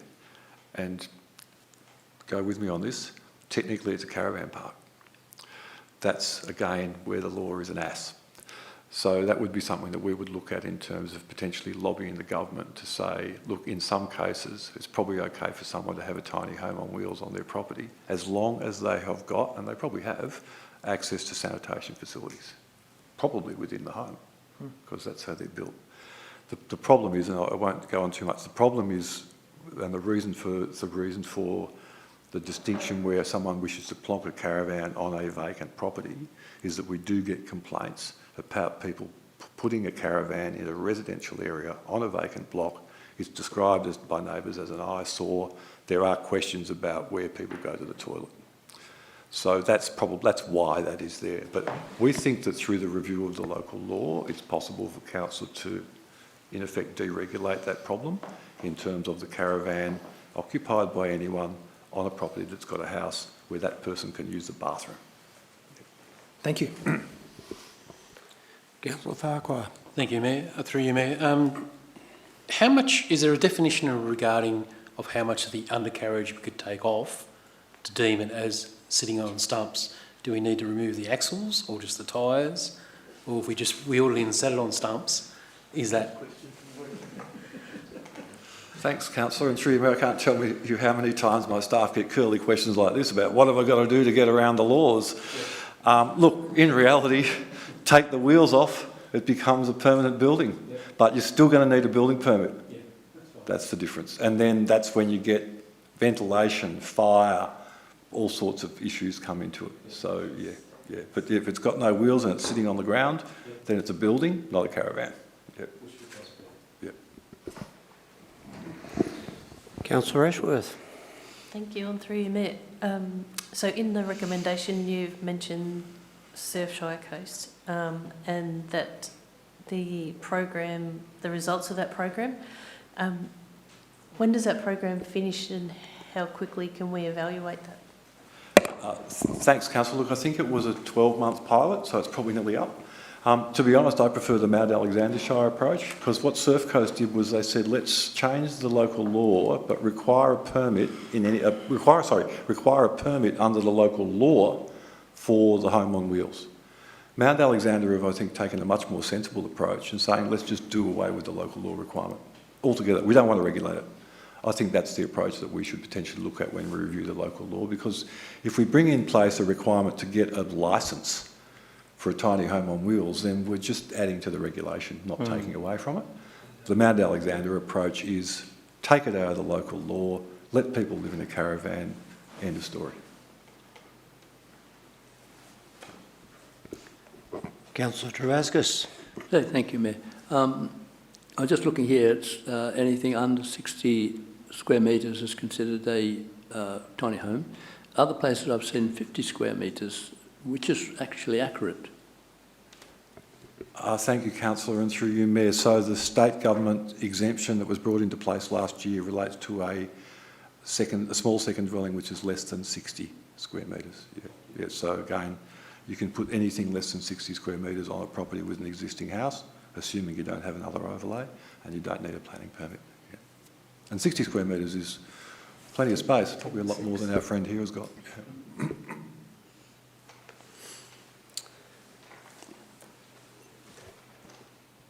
There's been a number of questions asked, so I wonder if you'd indulge the chair to ask just one.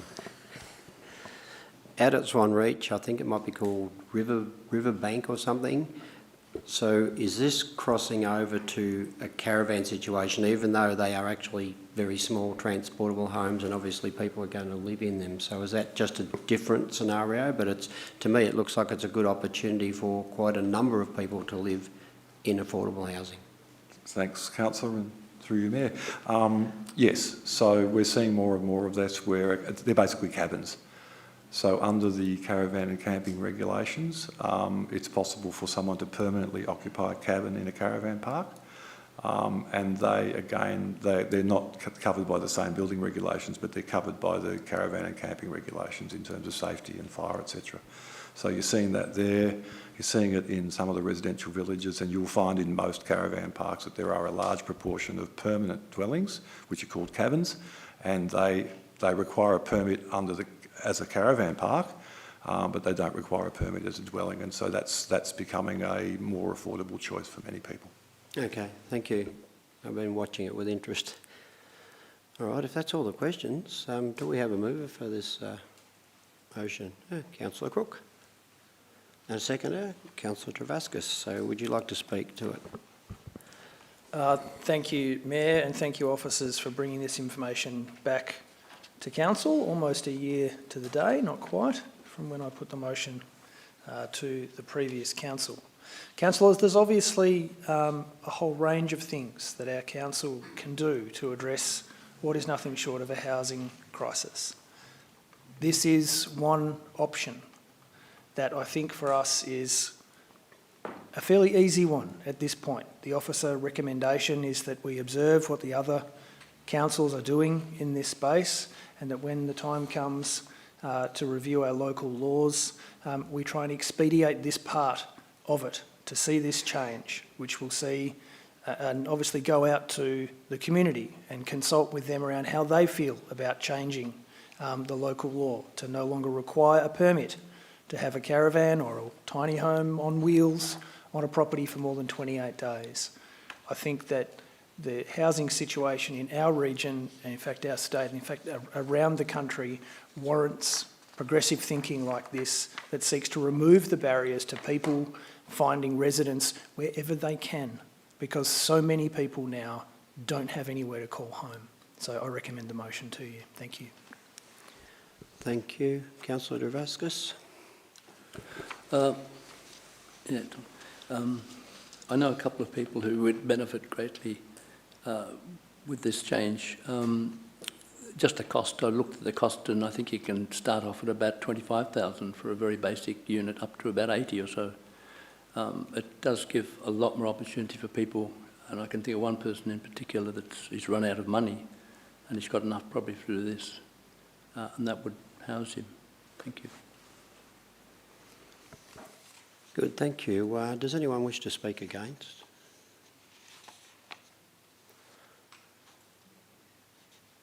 I could say something here, but I won't. Anyone else wish to speak for? Okay, I think we have it covered. We certainly had a lot of questions, so I think the information's quite clear in our heads. So with that regard, I'll just put this to the vote. All those in favour? So it is unanimous, of course, with one councillor absent. So, Chris, when you're getting up, or somebody please ask Councillor Buckley if she would come back in.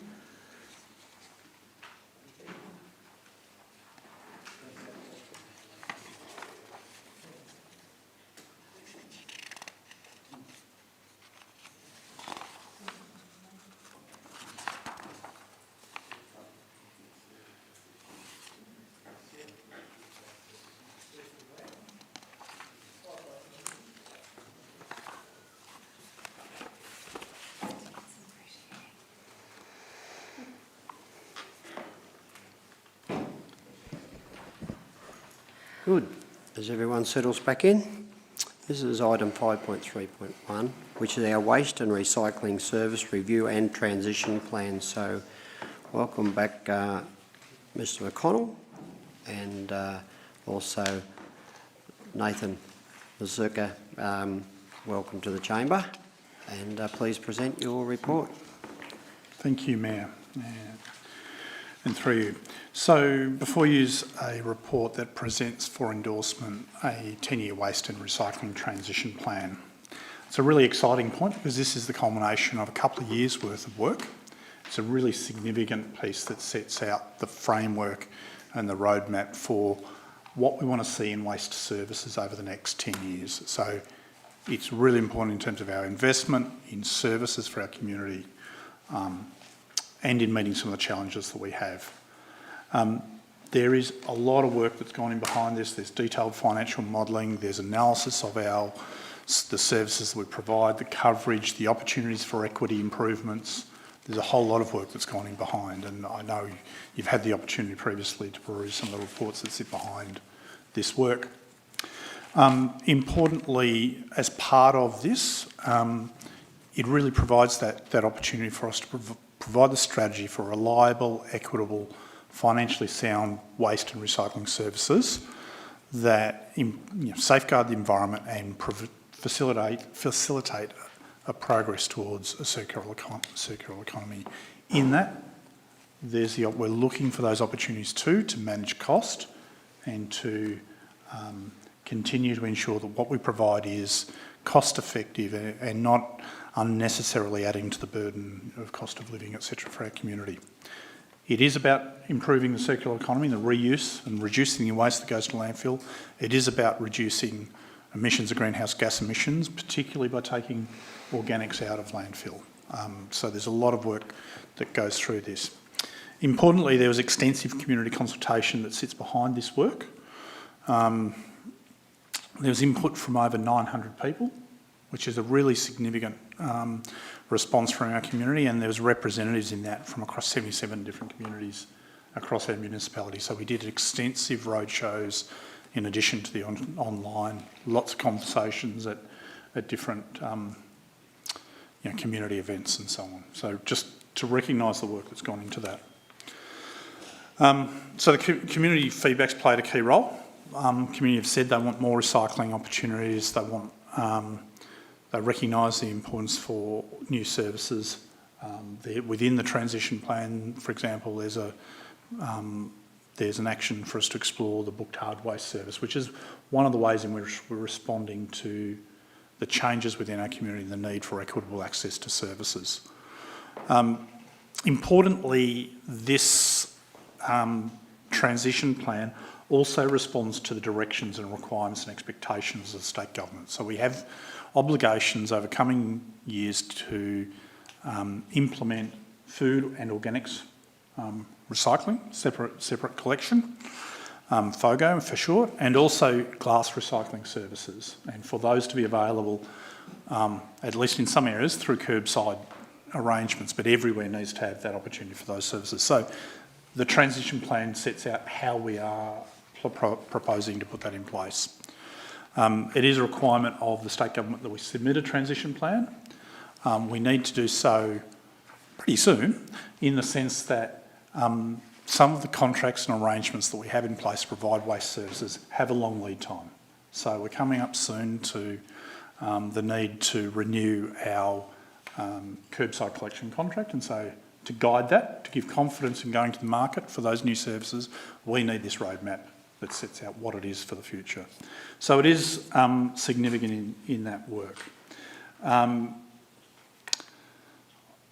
As I said, as we've gone through this, we've also looked at those opportunities to, where there are opportunities within our services to be more efficient, to consolidate and so on. We've identified some of those, and there's broad directions along those within the transition plan. Importantly though, whilst the recommendation is to endorse the transition plan and based on that to submit that to state government, which is one of the things we need to do under the legislation, there is a commitment and an expectation that if there is a change to a particular service, if there's some consolidation of services or things like that, at some point in the future, that will come back through a engagement process and council decision. So please be assured that in endorsing the plan, you're not making a decision now around those matters. We're setting a broad direction, but there'll be opportunity for those specific decisions down the track. Once we have this in place, apart from providing that to state government, as is an expectation, we will then proceed with the range of things that we need to put in place in terms of establishing a new curbside collection, the additional services that run with that around glass and FOGO, recycling, the establishment of a composting facility, a range of things come out of this. So it's the first step in what will be a significant range of things into the future. So, councillors, you have before you the report. Nathan's with me tonight to assist in answering any questions if required. Thank you. Thank you, Stuart. Councillors, do you have any questions of officers with regards to this? Yes, Councillor Crook. Thank you, Mayor. Look, it's a pretty general one.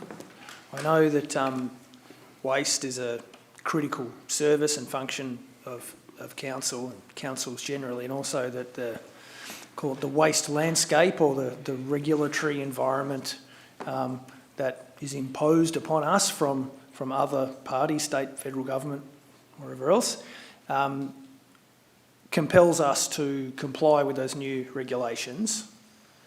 Am I right in thinking that this is our attempt to articulate how we will fit in with those new regulations?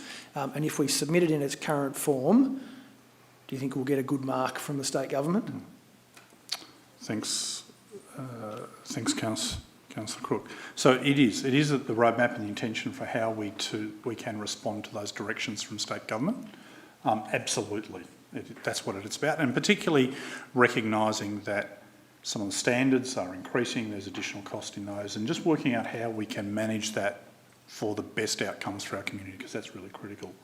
What I would just flag though is that we do have a real challenge at the moment because the state government is yet to release their service standards, which is the regulatory instrument that defines the final outcomes. Okay. They have released drafts. The final has been running for some time. We've been advocating strongly in relation to that and getting to an outcome on that.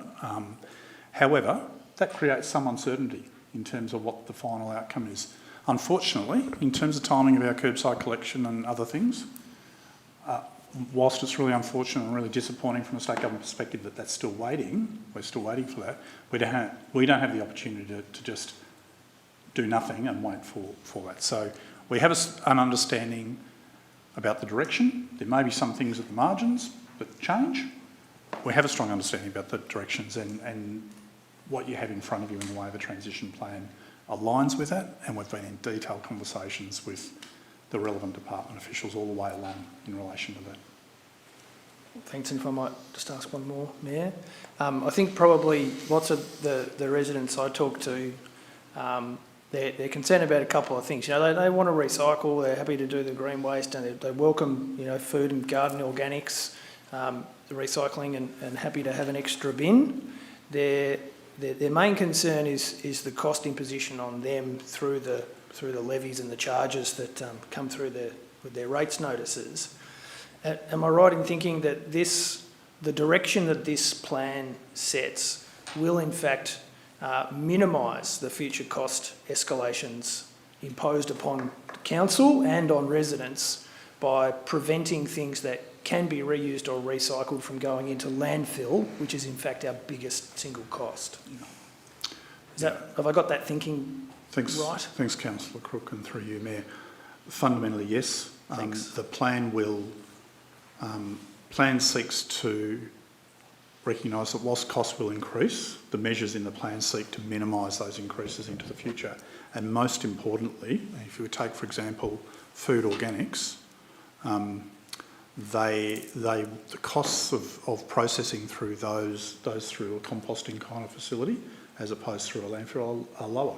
So in diverting them from landfill and into composting, we have a better outcome for our community. Councillor Farquhar. Thanks, Mayor. Just on page 250, the graphs that you've got there, the FOGO implementation could lead to a reduction of costs between $14 to $32 per tonne, I guess is what we're talking about. So that's the 23% reduction of taking FOGO or organics out of the bins.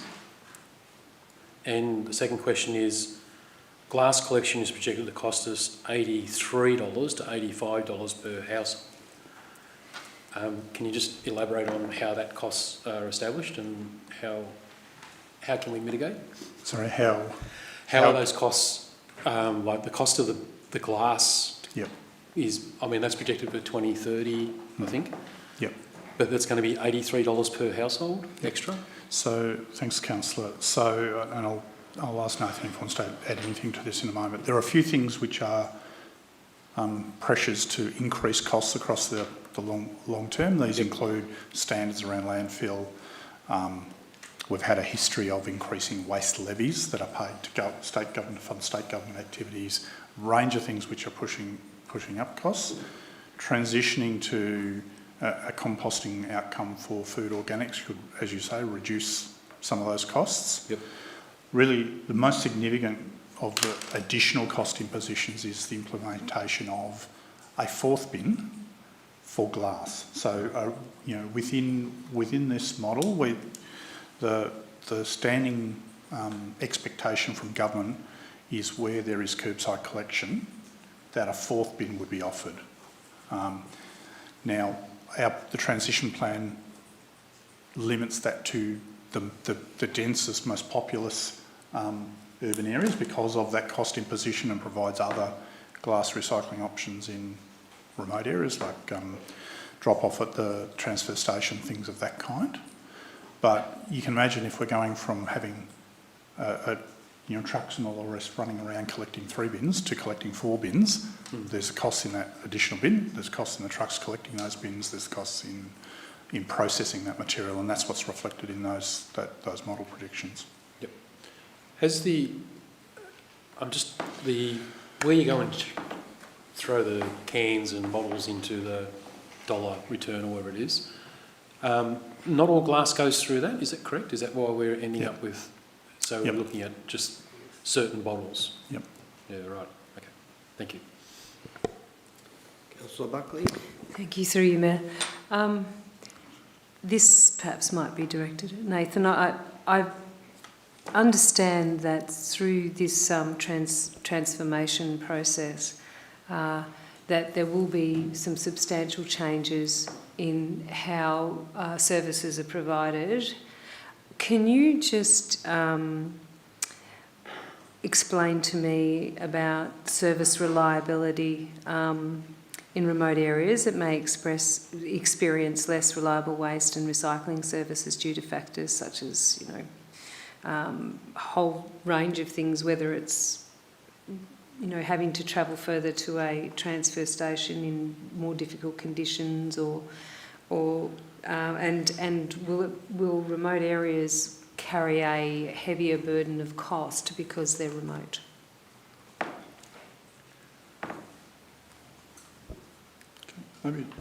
Maybe if I just begin, and I'll throw back to Nathan in a moment.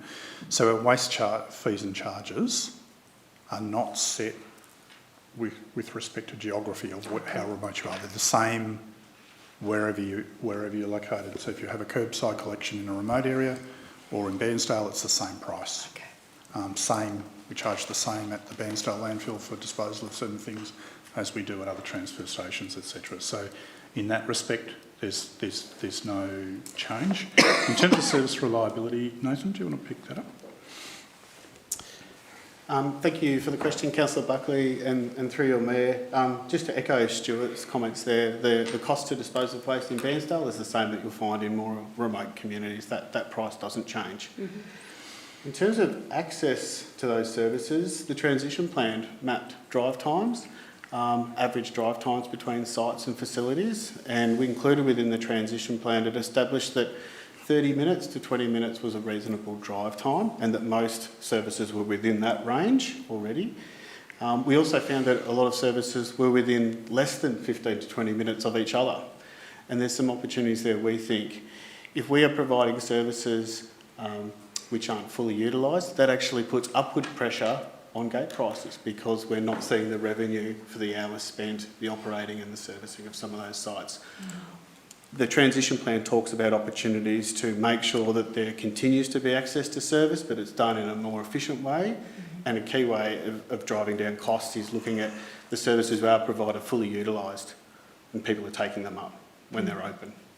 Hopefully that answers your question. Yeah, And it does. if I might just to reiterate again, any of those changes that we talk will come back through the chamber. Right. Excellent. And so just one further question of clarification. If an elderly couple, per chance, living out in a remote area, what we're not proposing that they, have to get a trailer and go half an hour into wherever. There'll be provisions for people in regards to certain circumstances. Was I reading that correctly? Thank you for the question, Councillor Buckley, and through you, Mayor. I think it's a really good question that you're asking, and it's something that we heard quite a lot through the engagement, was people having challenges even accessing transfer stations that are close to them because they have either lost a licence or can't manage to load a trailer anymore. I think a key response that's proposed in the transition plan is the introduction of a booked hardway service. I think that will support people to remain in their households.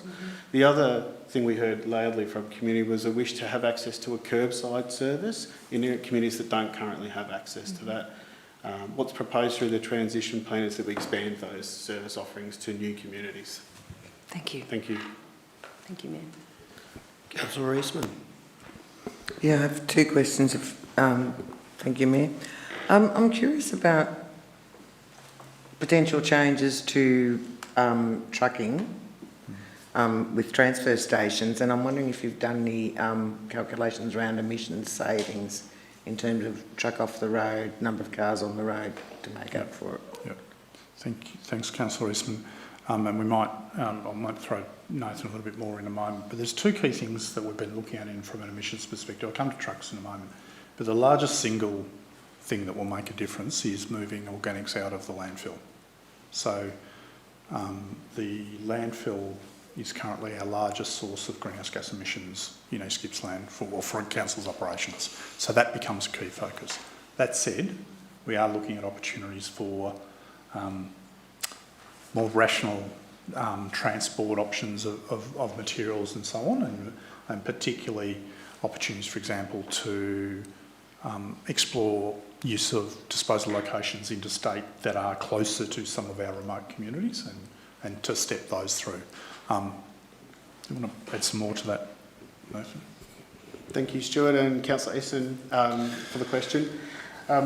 As Stuart mentioned, FOGO is the key opportunity for council to lower its emissions, and positively, it's also the biggest area to opportunity to lower costs, I think, for households, and that's been found through the work.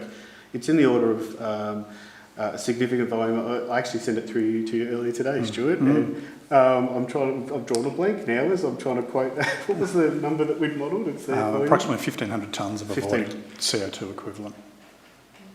Which is significant. In terms of transport, we've mapped distance, drive times and the associated costs for all of our transfer station sites in terms of what it takes to service those locations, and we've found that there's opportunities where we could probably halve some of those drive times. There would be an equivalent reduction in emissions associated with that transport. Excellent, thank you. Given that we're supposed to be accounting for all sorts of emissions into the future, I think that's good the work's being done. One more question around that, if you don't mind. Several councils are interested in sort of economic development across the region as a whole and encouraging development of businesses across districts.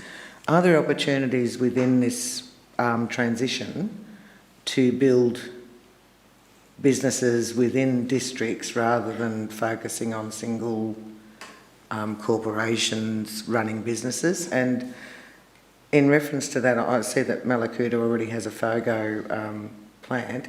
Are there possibilities of doing similar things across the districts to spread the love, spread the waste, whatever? Yeah. Share the love. Thank you for the question, Councillor Eastman, and through you, Mayor. The opportunities that you're referring to in terms of local-based circular economy opportunities are available now in communities, and the strategy or the draft transition plan speaks specifically to growing more of those opportunities. And a simple example is your local opportunity shop, for example. Is there further opportunity for social enterprise to move into the recovery and reuse of materials? Certainly. And there's great examples of that across a range of communities in Australia, and they're in place here in East Gippsland. The transition plan talks about bolstering those opportunities. Yes. Thank you. Sneak one in. And would council be able to support communities that are interested in that type of recycling, reuse type thing to get them? There's some really good examples recently, and thank you for the follow-up question, Councillor Eastman, and through you, Mayor. One of those would be the repair cafes, which occur, and Council has provided assistance to over a number of years. Yep. Thank you. Yep. I think you were next, Councillor Farquhar. Thank you, Mayor, and through you, Mayor. I just want to pass on my congratulations to you guys, because the tour we had of the facilities in Mallacoota, Cairn, Lakes and Orbost, and it is an absolute pleasure to drive over the Bairnsdale one. As a tradie who takes probably a trailload of stuff to the tip every month, the sorting, because we've got mixed goods, but you're in and out of there in 15, 20 minutes. So that's a real help to us as tradies to get through. And the place, I never thought I'd say the tip looks good, but it does. It looks fantastic over there. So congratulations. Thank you. Thank you.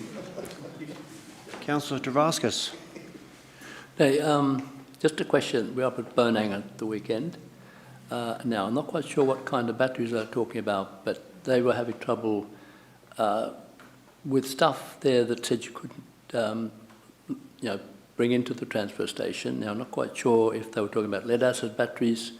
Maybe they're okay, but not the other kinds. What they were wondering was, is there any way that they could put aside these in a safe area to be picked up once a year or something else? Because they said anyone can take this stuff to the tip at Bairnsdale, but what do you do at Burrunan? Yeah. Thanks, Councillor Travaskis. I might commence and then just hand over to Nathan if he's got any further detail. Some of our transfer stations have restricted sort of range of things that they collect. That's just the practical limitations at some of our smaller sites.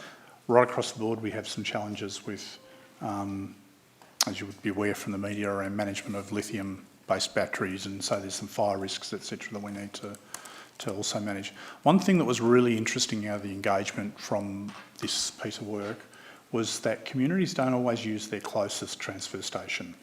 They're more likely to use the transfer station where they're going for shopping. And so if you think about Burrunan or Goonga or those places, heading either north up to Babala or south to Orbost, they have other opportunities for disposal of materials at those locations also. Nathan, is there any further comment just in terms of the detail of what's available at some of our smaller transfer stations? Yes, thank you, Councillor Travaskis, and through you, Mayor. Lithium-ion batteries has been a real challenge for the waste industry across Australia and internationally. Through last year, the team introduced a safe disposal option where we have large, heavy steel bin structures that are fireproof and can be transported safely. So they're being progressively rolled out. In relation to Bendoc Burrunan, we're currently in the final year of that's a contracted service that Council provides. The intention is to include new disposal options, including battery disposal options underneath the new contract term as we respond to that growing need in the community. There are other providers or locations where people can take batteries, including in that community just over the border. So you can see battery drop-off points starting to appear in supermarkets and other things like that also. Council is rolling them out progressively across our sites. Thank you. Yeah.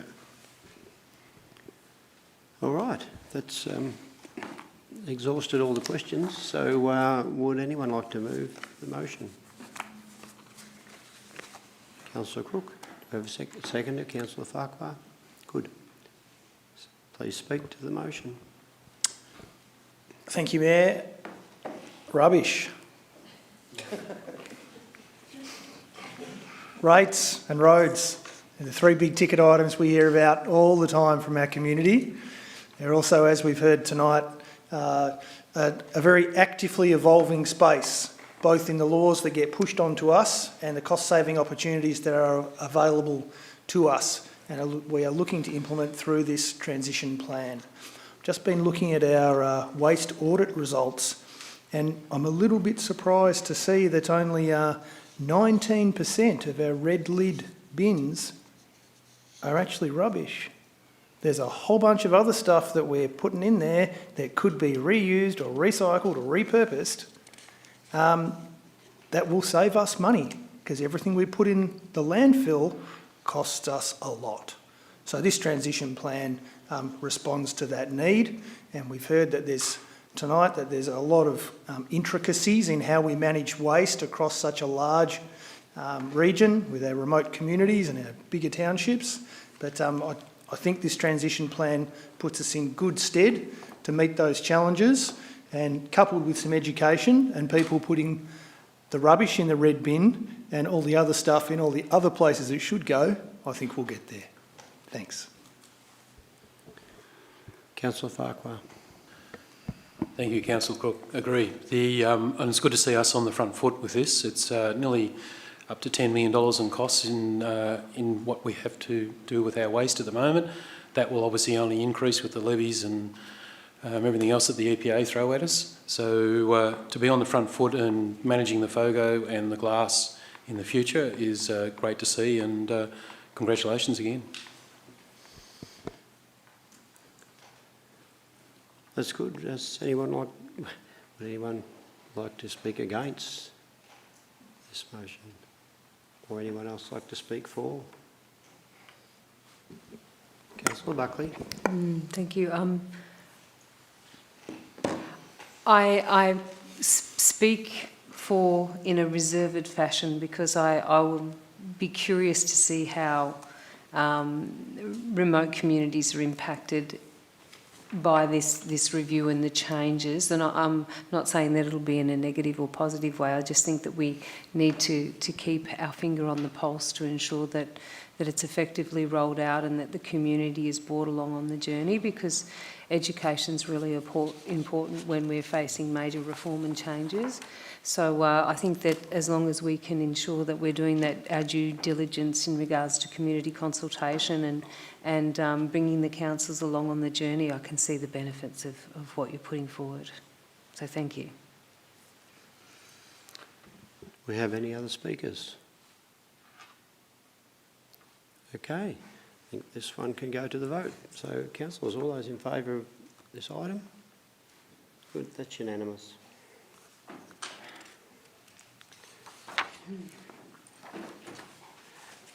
Okay, changing the guard. This is our Business Excellence Director reports, and the first report is our service review policy. So welcome Ms Johnson and Ms Branton. So would you like to lead off in your presentation of this item, please? Ms. Absolutely. Johnson. Thank you very much, Mayor. It's a really good segue, actually, because what you were just presented in the previous item was one of the outcomes of a service review, and some of the really big outcomes that you can get from having regular service reviews across council. So the service review policy, again, it's a policy, so it defines the intent and principles that guide our approach to service reviews. So the commitment in that policy is about carrying out regular service reviews to ensure that our services obviously remain responsive, effective and aligned with our community needs. It does assess both the financial and the service outcomes, and making sure, again, that they're high performing and future ready. In this revised policy, you can see that service reviews will be transparent, will be engaged, will be evidence-based and will be change-ready. The last service review policy was adopted on the 3rd of August 2021. The final part is you'll see in the new revised policy that we've removed reference to the service review framework. That's because that's more of the how, so that's about the tools and processes that you use as part of the assessment of which service reviews will be prioritised by council. And at the moment we're reviewing that framework internally, and it's going to take into account some of the things that the Victorian Auditor General's Office put in their most recent financial management audit for the whole of local government. So it's things like establish and maintain comprehensive service catalogues, set timetables for ongoing service reviews, define internal service effectiveness, and regularly report on service effectiveness back to community. So again, but that part is in the framework, which is obviously different from the policy as well.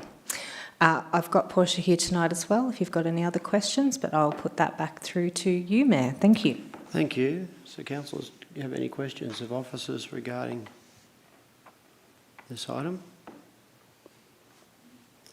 Councillor Buckley? Yeah, look, thank you. I was trying to comb through this to see if there was any disadvantages.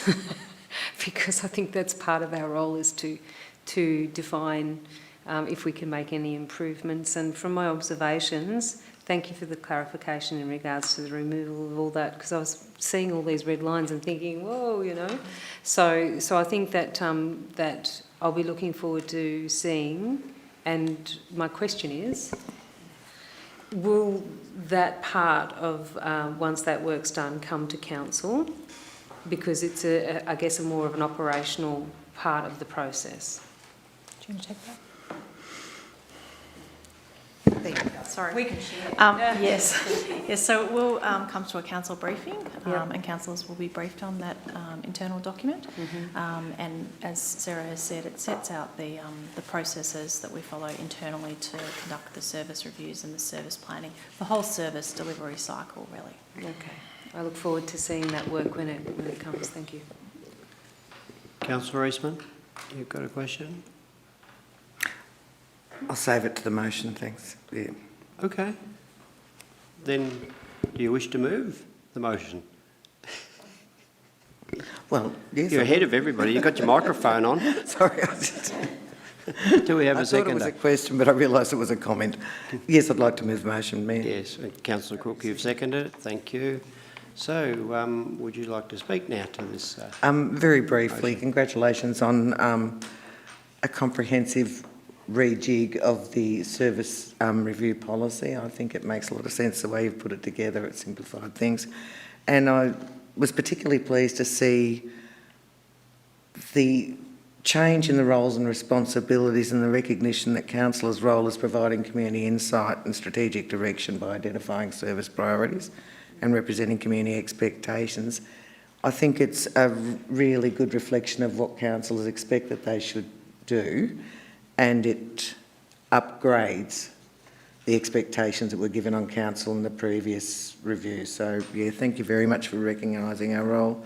The other thing that sort of says is our role is to review and provide feedback on findings and recommendations to assure alignment with council's vision and community needs, and endorse significant service changes as required. And I think that's really important that that is written in the framework.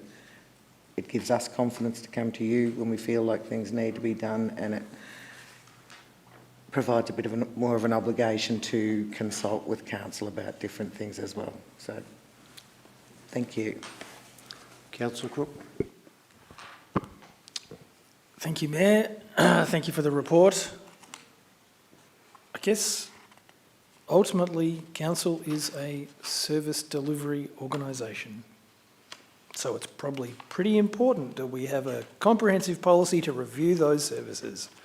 And I'll just quote a little section from the report here that without this policy, there is a greater likelihood that services will become outdated, less responsive, or misaligned with evolving community expectations and needs. So seeing as we've got it, we can be confident that that won't happen and our services will be on the mark. Thank you. Good. Would anyone like to speak against the motion? I see nobody. How about anyone else wish to speak for? Okay, we go to the vote. All those in favour? Raise your hands. That's it. It's unanimous.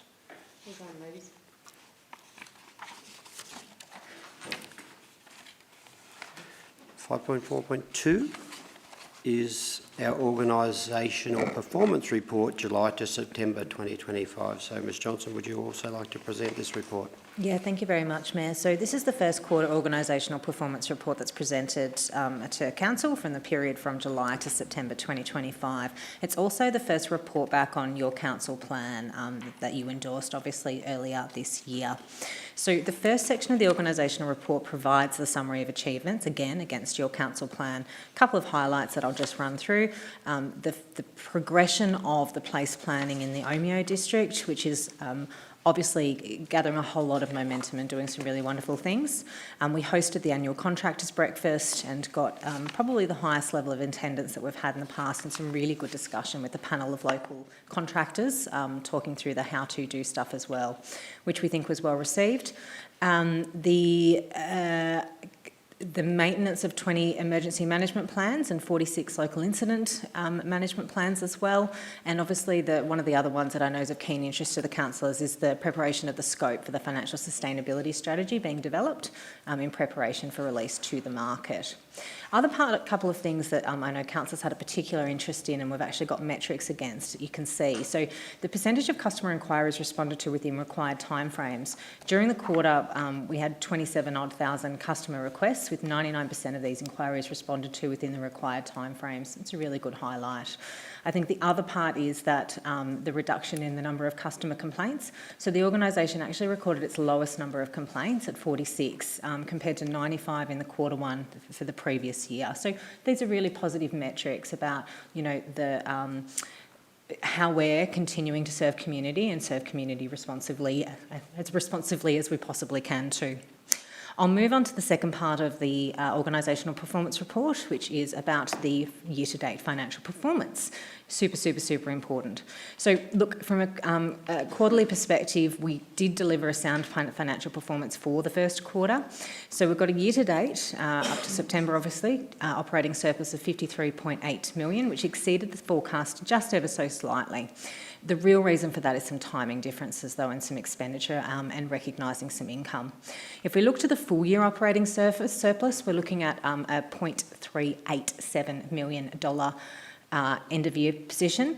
The reason for that, and the reason that's significantly lower, which is at $8.8 million lower than the adopted budget, is because if we remember, we got the early receipt of those financial assistance grants, so a proportion of them, the $10.6 million, they had to be recognised in the previous financial year. So that money's in the bank, but you can see against the adopted budget that it's not being recorded as income. So that's the main part of the difference that you're seeing here. The main update from a capital works forecast perspective or position is a result of the carry forward. So we saw an additional $3 million of carry forwards come into the forecast capital budget position, bringing it up to a total of $74.5 million. At the end of quarter one, expenditure and commitments in the CapEx program, so what we've spent plus what we've committed to spend across the period, was $19.27 million, which is 25.9% of the total budget. 17 projects completed, 135 progressing, and 16 are yet to commence, with 3 withdrawn. Finally, in addition to the capital program, we're obviously supporting community projects, a couple of key community projects that I know you're aware of. They also amount to $4.7 million as part of the major projects that you can see in this report. I think that's it for me. I've got Portia and Ernest here as well if you've got any questions. Thank you, Sarah. So, Councillor Buckley. Thank you, through you, Mayor. So thank you for your report. Of course, we've seen it through a briefing, and I guess I've got a couple of questions. Just in regards to compliance and governance, are there any compliance or governance issues that need to be highlighted?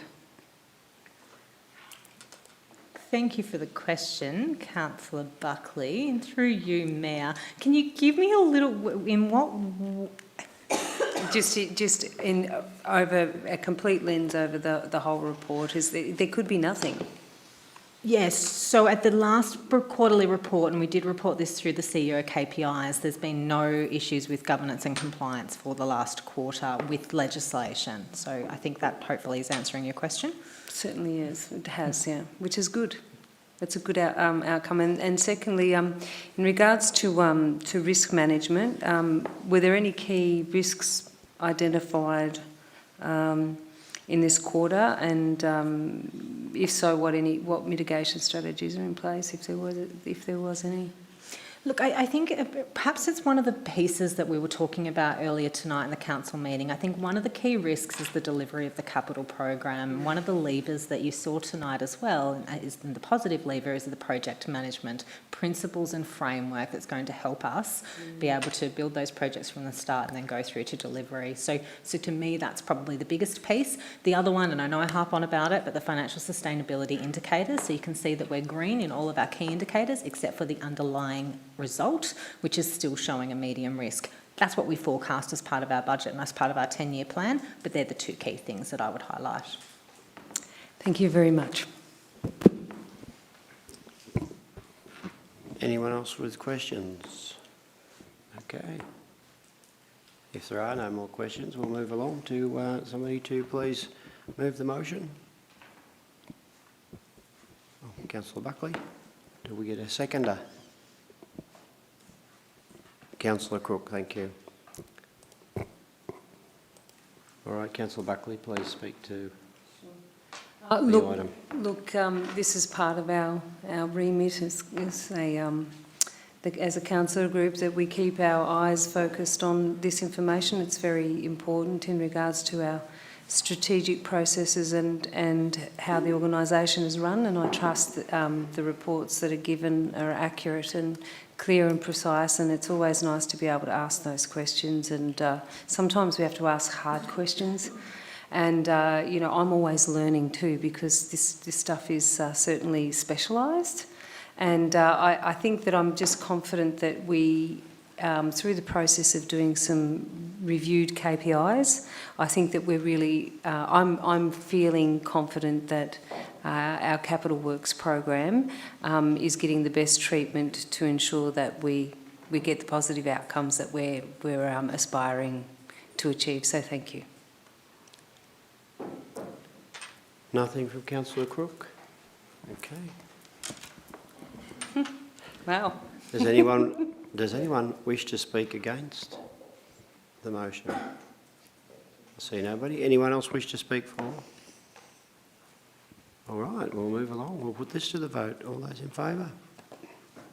Again, unanimous.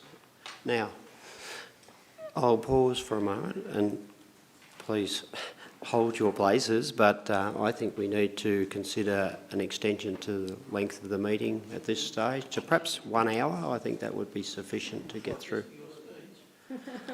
I was hoping that...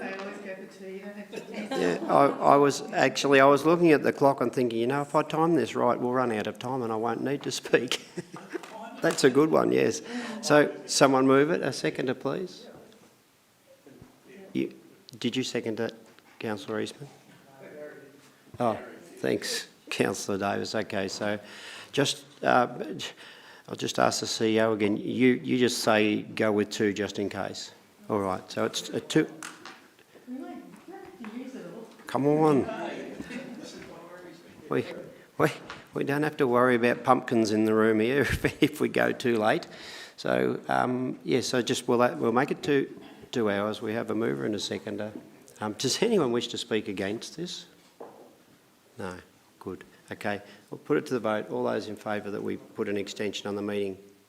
Yes. That's unanimous. Thank you. Now we'll get back to the real work again, which would be our S11A Instrument of Delegation, Appointment and Authorisation, Planning and Environment Act of 1987. Thank you, Mayor. Look, I will... Oh, apologies. I will whip through this one. So it's largely administrative. Most delegated powers obviously sit within the CEO's delegations as part of the Section 7 authorisation. The Planning and Environment Act is a little bit special, to use a technical term. So what we need to do is make sure that there's a council resolution. For this particular one, we've got a new starter. So Hamish McIntosh is starting in as our statutory planning coordinator, and he'll need to be authorised under the Act, which is what the recommendation recommends. And Royce Edwards actually had another opportunity and moved into another part of council, which is super exciting for him. So he no longer needs to be authorised anymore, and so we should make sure that he's removed from that authorisation. I'll put the report through to you, Mayor. Good, thank you. Questions? Good. Councillor Allen's moved it, Councillor Crook has seconded it, and you wish to speak to it? It's procedural. So that was certainly a long speech. Councillor Crook? Anyone wish to speak against? Anyone else wish to speak for? Or moving right along, I'll put this to the vote. So those in favour? Thank you, councillors. That's unanimous. You are on again. Yes, 5.4.4. Now, this is our council meeting resolution register. So if you wish to speak to that too, please, Ms Johnson. Perfect. Thank you, Mayor. So the reason that we report back on resolutions is to make sure that we've got transparency and accountability back to the community for things that we've said that we'll do, that we've done. So if we look at the last quarter, just a couple of key metrics, we had 15 open council resolutions, 13 are completed and 2 are in progress, and 4 closed council resolutions, all of which have been completed. The report also includes an update on outstanding actions from the previous report, tabled on the 19th of August, which is provided at attachment 3. I don't think there's anything else I need to add to that one, Mayor, so thank you very much. It's presented to you for consideration. Good, thank you. Questions, anybody around the table? Okay, no questions. Do we have a mover and a seconder, please? Councillor Davis, Councillor Buckley, thank you. Councillor Davis, wish to speak to it? Thanks, and through you, Mayor. Yeah, just to say that it's a true and accurate account. Councillor Buckley. Always very important work, ensuring that we're meeting our obligations with resolutions. So I'm happy to commend the report. Does anyone wish to speak against? I see no one. Anyone else wish to speak for this item? A slight conundrum as one councillor has left the chamber. Can we just go ahead and vote? Yep. Okay. All right. All those in favour? So it is passed with 8 councillors present.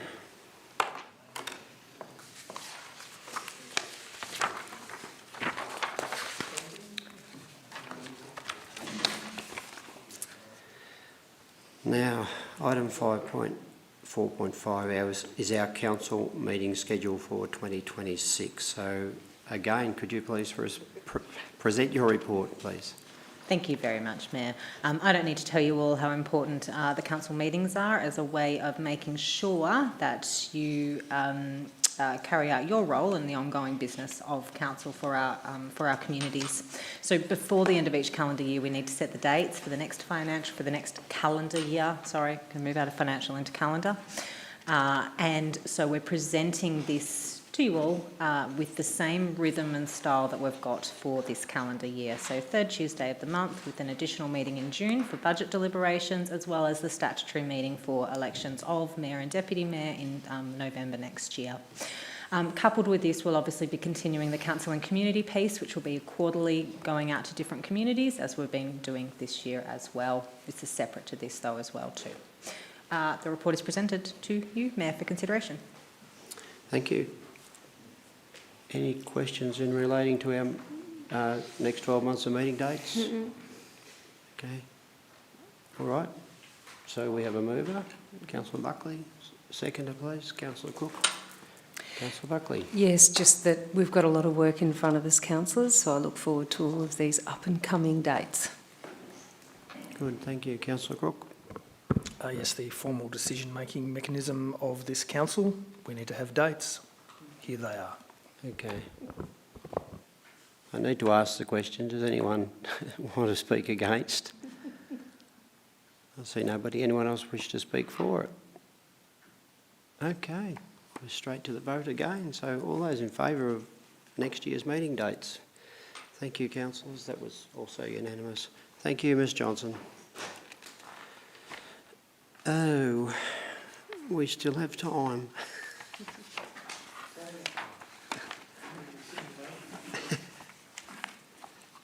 Okay.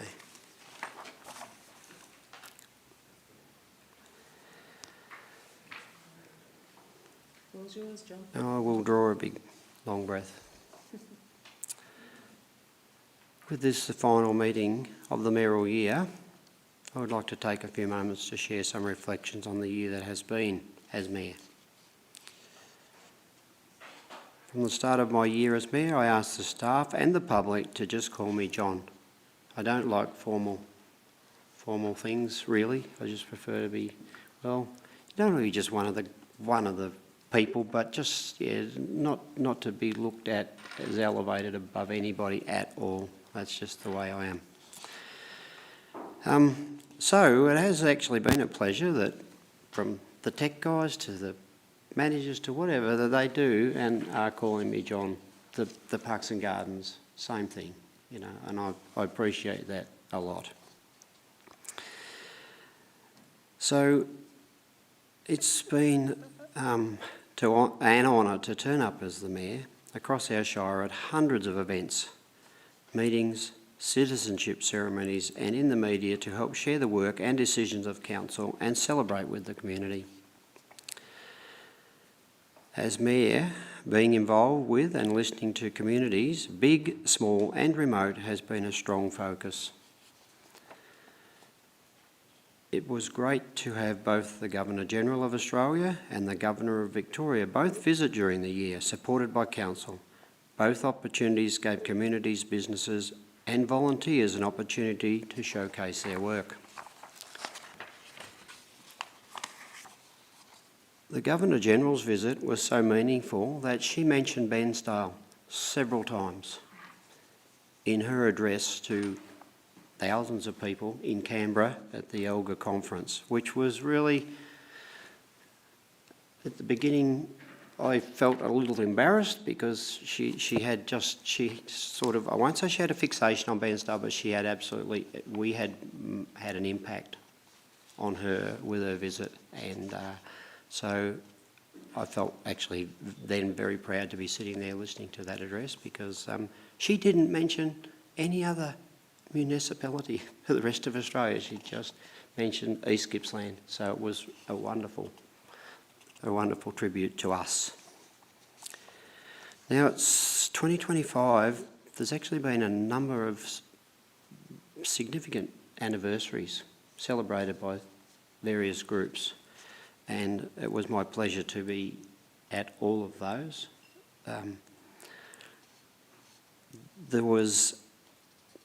I could start off with, there were 60 years of women's hockey, the association here for Gippsland, of which there were a number of founding members still present, and they of course were in their 90s and late 80s and 90s, so it was a pleasure. I sat there all night and really did enjoy the discussion around what they had done over all these years, and the fact that they were still all soldiering on, and it was a very strong association. 50 years of Lakes Complete Health, and the first CEO was actually here in the chamber tonight, in Bruce Hurley. So that was also a pleasure. In fact, Bruce, at that function, it was a little bit of a dress-up, and Bruce had a wig on with long hair, and he was hippie. So that's going right back to those days in the 70s. So yeah, it just came to mind then that he was here tonight with us. Lyndon O'Lyons, 50 years, just recently.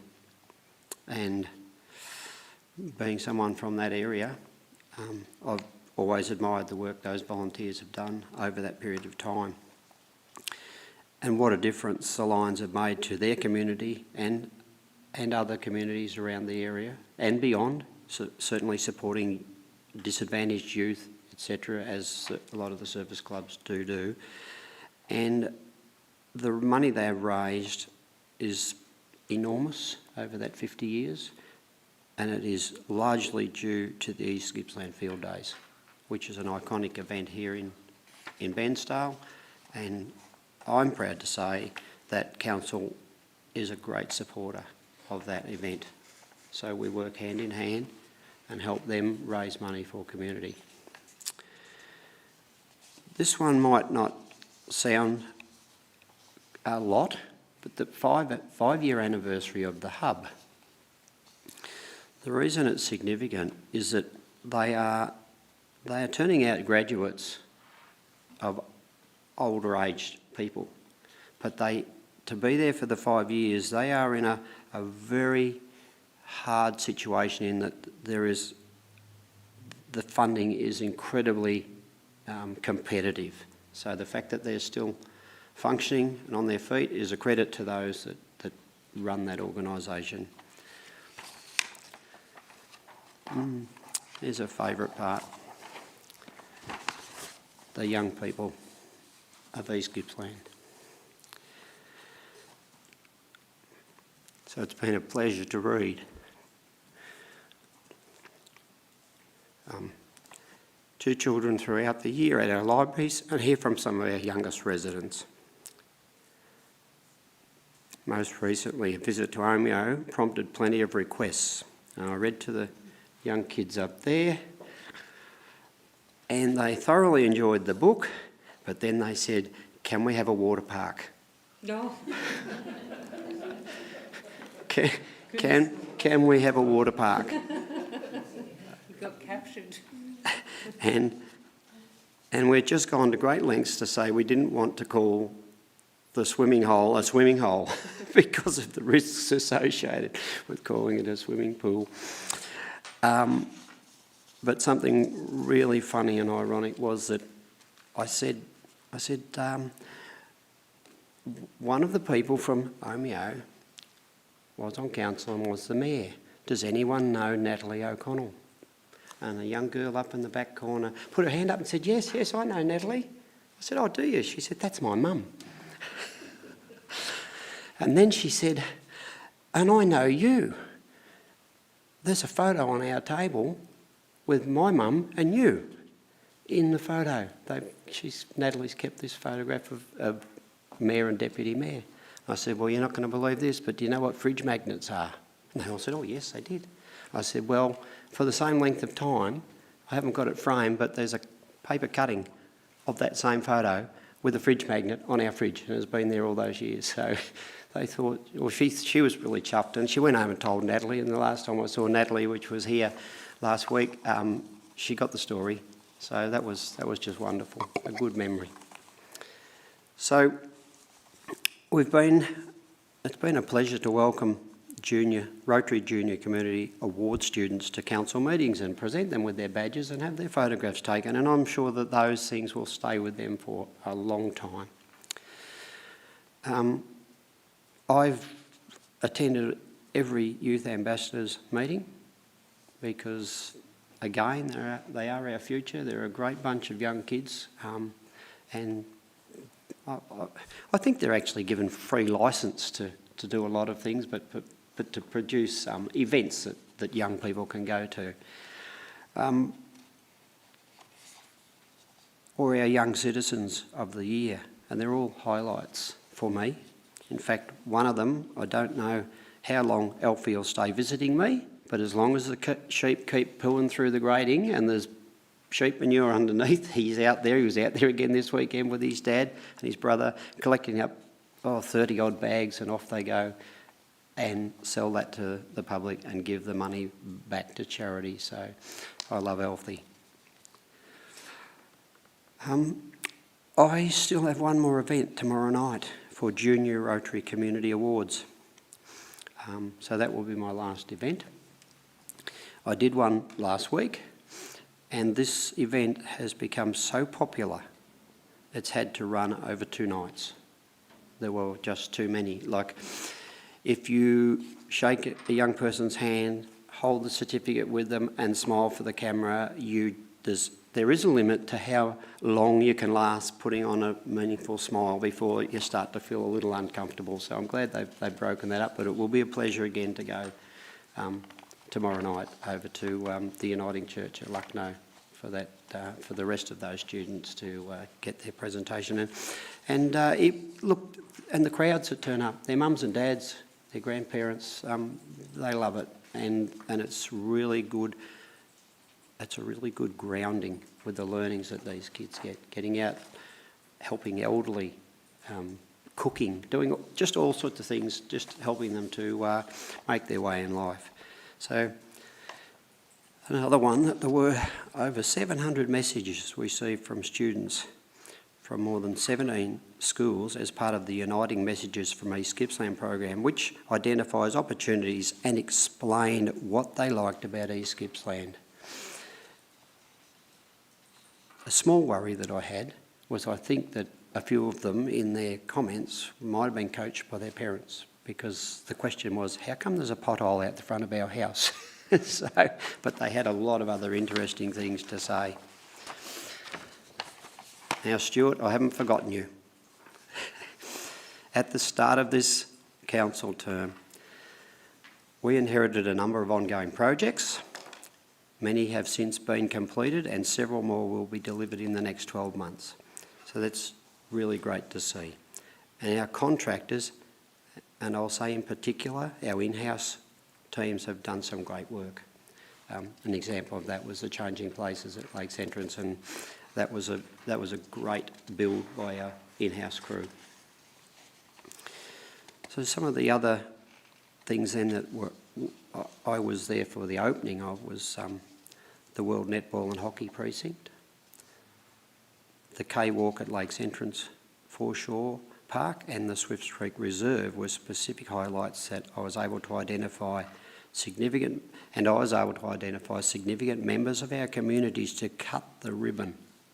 I didn't feel it was my role to do that. I loved handing it off. So with the netball and the hockey, two extremely dedicated life members of both those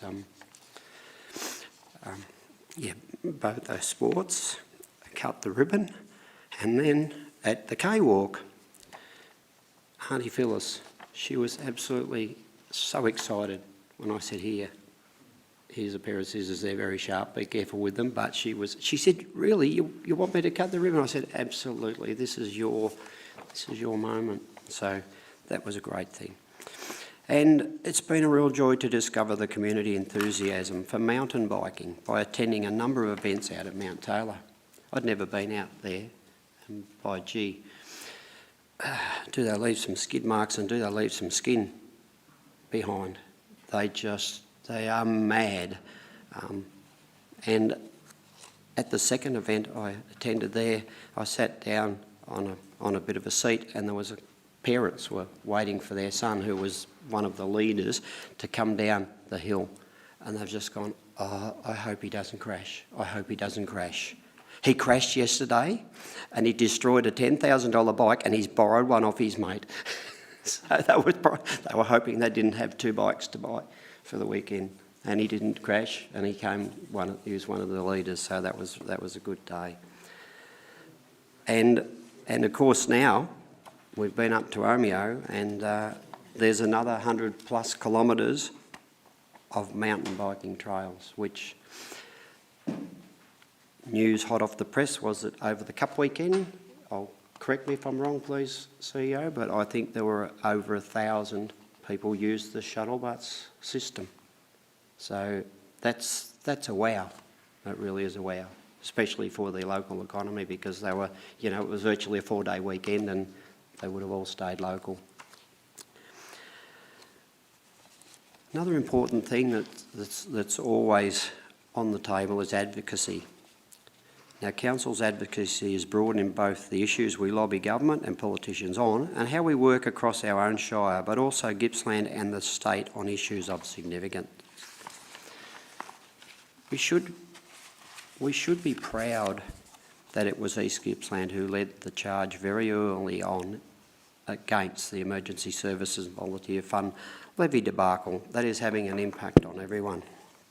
So through a motion at the first council meeting of the year, we launched the first pushback on the levy, and the advocacy has continued and been picked up across the state from then on.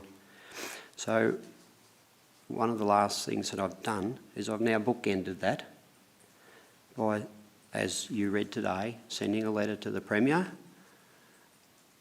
with some advice on how she could make this more palatable and how it could work. Still, she would have her levy, but it would be fairer and more equitable.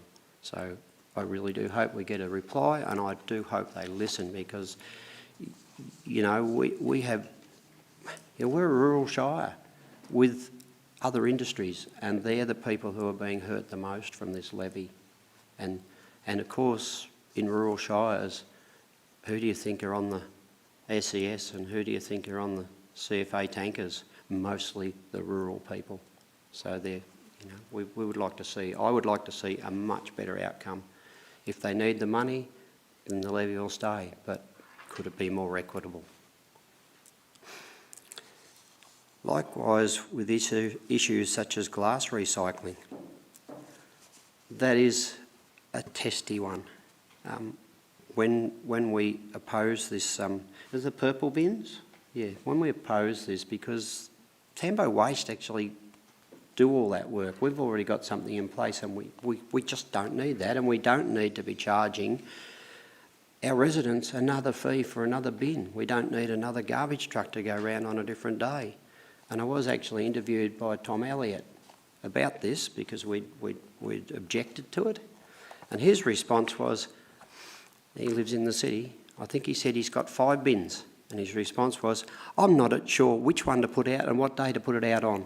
So, you know, that's just sort of says it all, that, you know, they're trying to fix something that's not broken, so just leave us alone. So, but also in this year, we strongly supported drought communities in the high country, lobbying government to finally declare drought. They declared the whole Shire a drought, but, you know, that was because they sort of thought it was probably too hard to just go with postcodes. But Omeo and Benambra were the really hardest hit, and it's still struggling, but they at least have some sort of government support. Also, we're lobbying very strongly for the lake's entrance commercial fishers to do with the offshore wind. So I could say not only myself but all of us could hang our hat on the fact that we are still out there plugging away for the people who appear to be, through no fault of their own, being disadvantaged by decisions of others. Now,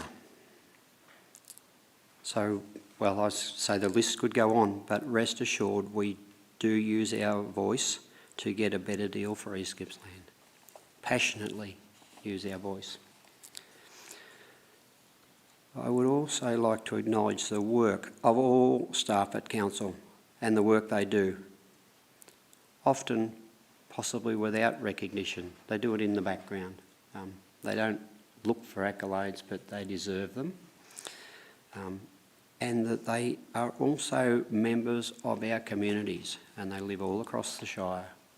So I'm thinking back to our Omeo visit and how incredibly dedicated to her community, but also to her job, is Emma. Like, just amazing. There's 3 or 4 people on all the different committees across the high country, and I think Emma's on nearly every one of them. They have so much trouble getting members, but they still keep chugging along. And yeah, so I tip my hat to Emma. A special shout out to our teams for showcasing our civic pride, especially in the maintenance of our open spaces. Those guys and girls do a wonderful job, and the place always looks cared for.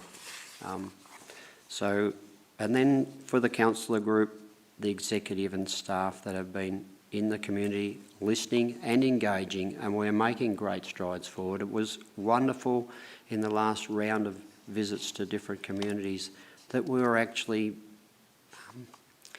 they didn't come to us with asks. They're actually appreciative of where they were sitting with council, that council has been supporting them, and that's just been an ambition that we could turn, we'll say in early days, the bad vibe of council in the community to something really good now, and that the people are understanding and know that we have their backs. We do have their backs, and we are happy to support them. So, in listening to our community, I was pleased to take ownership of the mistake on how we approach the Committee of Management Insurance Challenges. There's work happening with the committees, and I'm confident that we can find a way forward. So, to just some more thank yous. To our Council Support Officer, Brigitte. She has been amazing for me with what she's done. She just makes sure she's lined me up and I'm headed in the right direction. And then somewhere along the line there'll be a hold point to make sure I've got where I'm going or make sure I've got home from where I've been. So she's just amazing. She does so much for me. To my fellow councillors, thank you. To our CEO, Fiona, a very big thank you. I believe that we have worked really well together. Come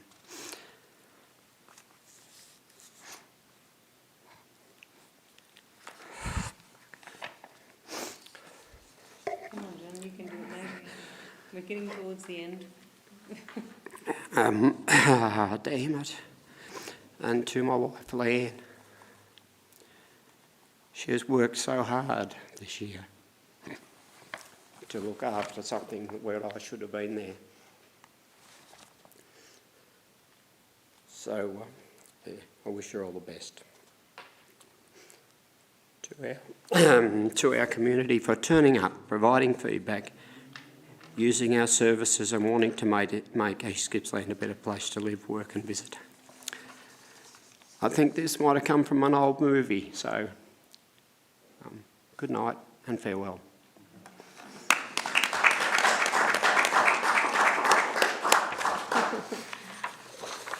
Thank you, Councillor White. If I might start by, on behalf of the organisation, on behalf of myself, the executive and all of our staff, councillors and the community, I'd like to acknowledge your leadership and your dedication, as we've heard through your speech, through your term as Mayor.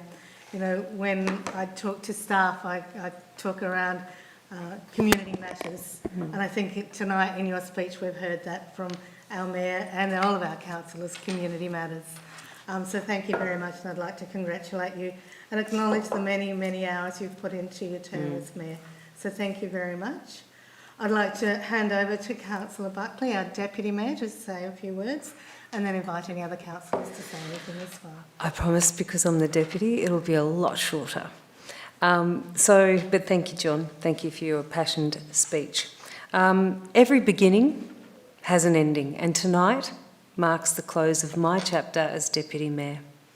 It's been an honour to serve our community in this role, and I'm grateful to my fellow councillors for the vote of confidence that allowed me to step into this position. Thank you for your trust and for the opportunity to contribute to the leadership of the Council. Over the past year, I've been privileged to represent East Gippsland as our MAV delegate, engaging in statewide conversations, placement planning and stakeholder work that has broadened our understanding and helped shape our direction. Working together as a team on the council plan has been a highlight, and it's a working document that will require further revision, but we have laid strong foundations for strategic pillars that will guide this organisation into the years ahead. I also want to acknowledge and sincerely thank the Mayor. His unwavering commitment to attending countless community events and duties, always with steadiness, humility and dedication, has been an example of true public service. This year has taken us to Mallacoota, to Omeo and everywhere in between, with many hours spent travelling the Great Alpine Road to attend briefings, community events, advocacy meetings and stakeholder conversations. It's been both challenging and deeply fulfilling. Every interaction has reminded me why we do this work and who we do it for. A significant part of my role has involved advocacy, including representing East Gippsland at the ALGA in Canberra and strengthening strategic partnerships on behalf of our region. As Chair of the Road Safety Committee, I've also valued the collaboration needed to push for safer and more connected communities. Throughout my time as Deputy Mayor, I've been guided by justice, fairness, accountability and transparency. At times that has meant taking difficult positions and standing up for those who were being left behind, always with the best interests of our community in mind. Reform and good governance are ongoing journeys, and I'm proud to have contributed to that work. I want to extend my heartfelt thanks to the CEO. Thank you, Fiona, and for the executive team. Well done. And our staff across the organisation. Your professionalism and dedication and hard work underpin everything we do. We could not serve our community without your commitment behind the scenes.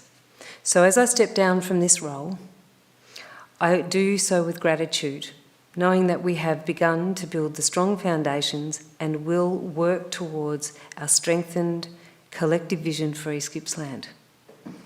It has been a privilege to represent this remarkable region and our people as the Deputy Mayor, and thank you. It's truly been an honour to serve. Thank you, Councillor Buckley. I'd now just open the floor if anyone else would like to offer their congratulations or thanks. Just a little moment for that.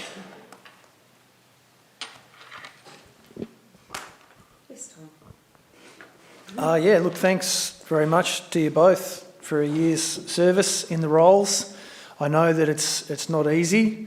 It can be really demanding at times, and there is an expectation that you will be there to front up on behalf of council. So I thank you for doing that, and just acknowledge that a lot goes on behind the scenes for the leadership team of the council that community certainly don't see, and often councillors don't see either. It is a huge responsibility, and I thank you for acting in that space on our behalf for the past 12 months. Thanks, Tom. That's appreciated. Thank you, Mayor. I think I hand the chair back to you and for the last items on the agenda. So, urgent business. I believe there is no urgent business on the agenda tonight. Thank you. But item 8, which is confidential business, we do have an item in confidential business, so we will need a motion that council close the meeting to the public in accordance with the provision of section 66(2) of the Local Government Act. Janelle here will go crook if I don't finish. Act 2020 to consider the following item. So it's a contract matter. Oh, you put your hand down. You don't want to do it now? No, I do. I just thought I was jumping the gun there. I'm just going to wait for you to draw. So we have a mover, Councillor Crook. Do we have a seconder, Councillor Allen? Would you like to speak to the motion? It's a confidential matter that needs to be discussed confidentially. Well spoken.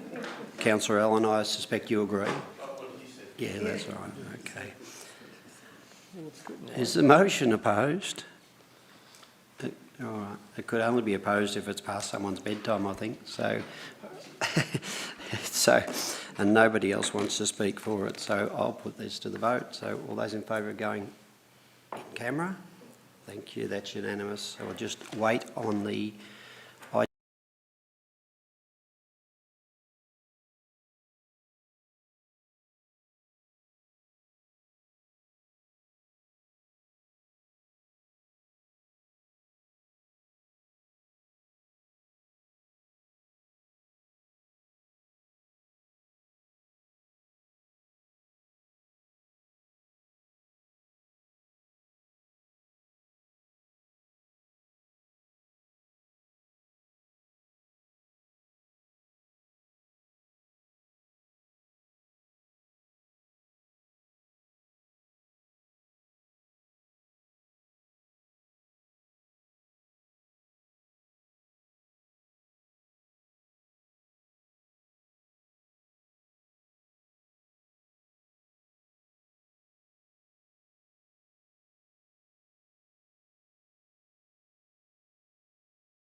Okay, thank you for anyone who may be still out there in Cyberland that's listening to this broadcast. We are back online. We thank you very much for your patience. So now I would actually like to say thank you to the councillors, the officers who are presented, and for those people who came and were in the gallery tonight.